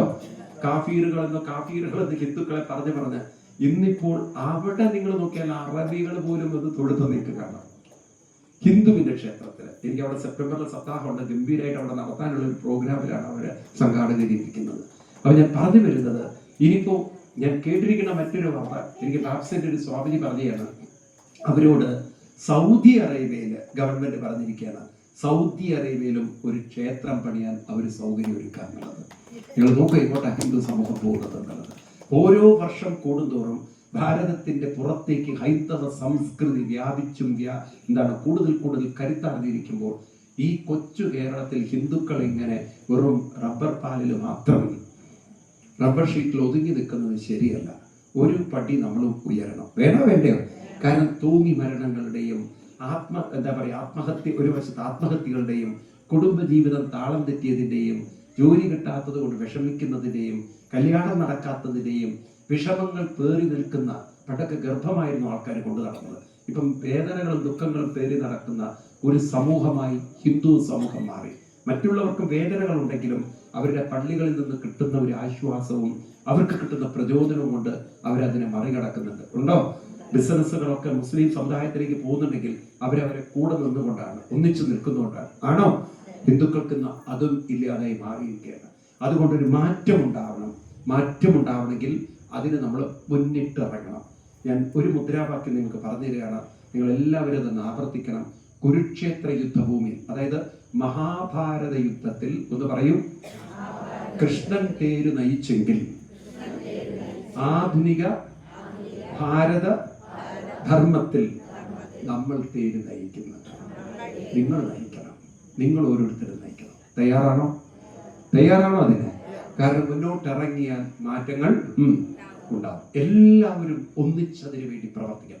ഈ 12ാമത് കന്നഡ ഹിന്ദുമത കൺവെൻഷൻ ഈ ഒരു മുദ്രാവാക്യത്തോടുകൂടി നമുക്ക് ഉപസംഹരിപ്പിക്കാം. ഒരു സുന്ദരമായ ഒരു 2025 ഒരു ഹിന്ദു പരിവർത്തനവും കഴിവും കരുത്തും മറ്റുള്ളവരെ കരുതലും. എന്താ പറഞ്ഞത്? കഴിവും കരുത്തും മറ്റുള്ളവരെ കരുതലുമുള്ള ഒരു സമൂഹത്തെ വാർത്തെടുക്കാൻ നമുക്ക് എല്ലാവർക്കും ഒറ്റക്കെട്ടായി പ്രവർത്തിക്കാം. സ്വാമി വിവേകാനന്ദന്റെ വാക്കുകൾ എന്നും നമുക്ക് പ്രചോദനമാവട്ടെ. ഉത്തിഷ്ഠത ജാഗ്രത. കൃഷ്ണനും അത് തന്നെയാണ് ഗീതയിൽ നമ്മളെ പഠിപ്പിക്കുന്നത്. ഉദ്ധരേത് ആത്മനാത്മാനം. ഉദ്ധരേത് ഉയർത്തണം, ആത്മനാത്മാനം. അവനവനെ ആദ്യം ഉയർത്തിയിട്ട് വേണം മറ്റുള്ളവരെ ഉയർത്താൻ. അപ്പൊ ആദ്യം നമ്മൾ ഇറങ്ങി പുറപ്പെടണം. നല്ല കാര്യങ്ങൾക്ക് അങ്ങോട്ട് ഇറങ്ങി പുറപ്പെട്ടാൽ മാറ്റങ്ങൾ ഇവിടെ സംഭവിച്ചിരിക്കും. നിങ്ങൾ നോക്കൂ, ഈ കന്നഡയിൽ തന്നെ നിങ്ങൾക്ക് അതിന്റെ അതിന്റെ ഒരു പ്രതിഫലനം കാണാൻ സാധിക്കും. തീർച്ചയായിട്ടും ഇവിടെ നിന്ന് പിന്നീട് അത് വ്യാപിച്ച് ഈ കേരളം മൊത്തം മാറിയിരിക്കും. കുറച്ചു പേര് പണ്ട് ആരംഭിച്ച രാമായണം പിന്നീട് കേരളം മുഴുവൻ വ്യാപിച്ചതുപോലെ വൈകുന്നേരങ്ങളായാൽ നമുക്ക് ക്ഷേത്രങ്ങളിൽ പോയി ഒന്നിച്ച് ലളിതാ സഹസ്രനാമം ചൊല്ലുന്ന ഒരു സംസ്കാരം വരണം. അതുപോലെ വിഷ്ണു സഹസ്രനാമം രാവിലെ ചൊല്ലണം. ഇത് രണ്ടും നമ്മുടെ ജീവിതത്തിന്റെ ഒരു അനുഷ്ഠാനമാക്കി മാറ്റണം. അങ്ങനെ ഒരു ശീലം നമ്മുടെ സമൂഹത്തിൽ കൊണ്ടുവന്ന് നാമജപത്തിലൂടെ മനഃപരിവർത്തനം, നാമജപത്തിലൂടെ മനഃശാക്തീകരണം, നാമജപത്തിലൂടെ മനസ്സിനെ കഴിവുള്ളതാക്കിയെടുക്കണം. ഇതൊക്കെയാണ് പൂർവികർ നമുക്ക് കാണിച്ചു തന്നെങ്കിൽ ആ ഒരു വഴിക്ക് പോയിക്കൊണ്ട് ജരതിശ്രേഷ്ഠ തപ്തദേവേതരോ ജന സയത് പ്രമാണം കുരുതേ ലോകസ്തന വർത്തതേ എന്ന് കൃഷ്ണൻ ഗീതയിൽ പറഞ്ഞതുപോലെ മുന്നിൽ നീ നടക്കണം. രാമായണത്തിൽ നിങ്ങൾക്കത് കാണാം. ആരണ്യകാണ്ഡത്തിലേക്ക് കടക്കുമ്പോൾ ശ്രീരാമസ്വാമി പറയും, ലക്ഷ്മണ മുന്നിൽ നീ നടക്കണം, പിന്നാലെ സീതയും അതിൻ പിന്നാലെ ഞാനും. അതുപോലെ നിങ്ങളെല്ലാം മുന്നിൽ നടക്കൂ, അതിന്റെ പിന്നാലെ സമൂഹം നടക്കും, നിങ്ങളുടെ പിന്നാലെ ഭഗവാൻ നടക്കും. ഭാഗവതത്തിലെ കൃഷ്ണന്റെ പ്രതിജ്ഞയും അതാണ്. അനുപ്രജാവിഹം നിത്യം പൂയേ അംക്രിരേടുപീന. എന്റെ ഭക്തൻ മുന്നിൽ നടന്നാൽ ഞാനൊരു നിഴല് പോലെ പിന്നിൽ നടക്കുന്നു. ഭഗവാൻ മുന്നിലല്ല നടക്കുക, ഭഗവാൻ ഭക്തന്റെ പിന്നിലാണ്. ഭക്തന്റെ പിന്നിൽ നടക്കുന്ന അഹം ഭക്തപരാധീനഹി അസ്യതന്ത്ര ഇവദ്വിജ സാധുവിൽ ഭക്തഹൃദയ ഭക്തൈ ഭക്തജനപ്രിയ. ഇതൊക്കെയാണ് ഭഗവാൻ ഭാഗവതത്തിൽ എഴുതി വെച്ചിരിക്കുന്നത്. അതായത് ഞാൻ ഭക്തന്റെ ദാസനാണ്, ഭക്തന്റെ പിന്നിൽ നടക്കുന്നവനാണ്. ഭക്തൻ മുന്നിൽ നടന്നാൽ ഭഗവാൻ പിന്നിൽ നടക്കും. ആദ്യം മുന്നിൽ നടക്കേണ്ടത് ആരാണ്? നാട്ടുകാരാണ്, നമ്മളാണ്. ആരാ ഭക്തൻ എന്ന് പറയുന്നത്? നമ്മളാണ്. നമ്മൾ മുന്നിൽ നടക്കണം. അങ്ങനെ ഒരു പരിവർത്തനം ഉണ്ടാക്കാൻ 12ാമത് കന്നഡ ഹിന്ദുമത സമ്മേളനത്തിലൂടെ നമുക്ക് സാധിക്കട്ടെ. നമ്മുടെ ഒരു പരിവർത്തനത്തിന്റെ, നമ്മുടെ ഒരു മാറ്റത്തിന്റെ, അതിലൂടെ ഹൈന്ദവ സമൂഹത്തിന്റെ, നമ്മുടെ ഹിന്ദു കുടുംബത്തിന്റെ ഒരു മാറ്റത്തിന്റെ ഒരു കൺവെൻഷനായിട്ട് ഈ കൺവെൻഷൻ മാറട്ടെ. നിങ്ങളിൽ എല്ലാവരിലും അതിനുള്ള ഊർജവും ശക്തിയും കരുത്തുമുണ്ട്. അതിനൊന്ന് ഉണർത്തി ഒന്ന് പുറത്തേക്ക് വരിക. അങ്ങനെ നമുക്ക് മാറ്റങ്ങൾ ഉണ്ടാക്കാം. അതിന് ജഗദീശ്വരനും ഗുരുക്കന്മാരും മഹാദേവനും നമുക്ക് ശക്തി പകരട്ടെ.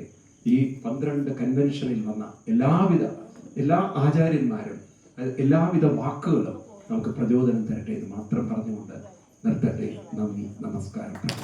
എല്ലാവരും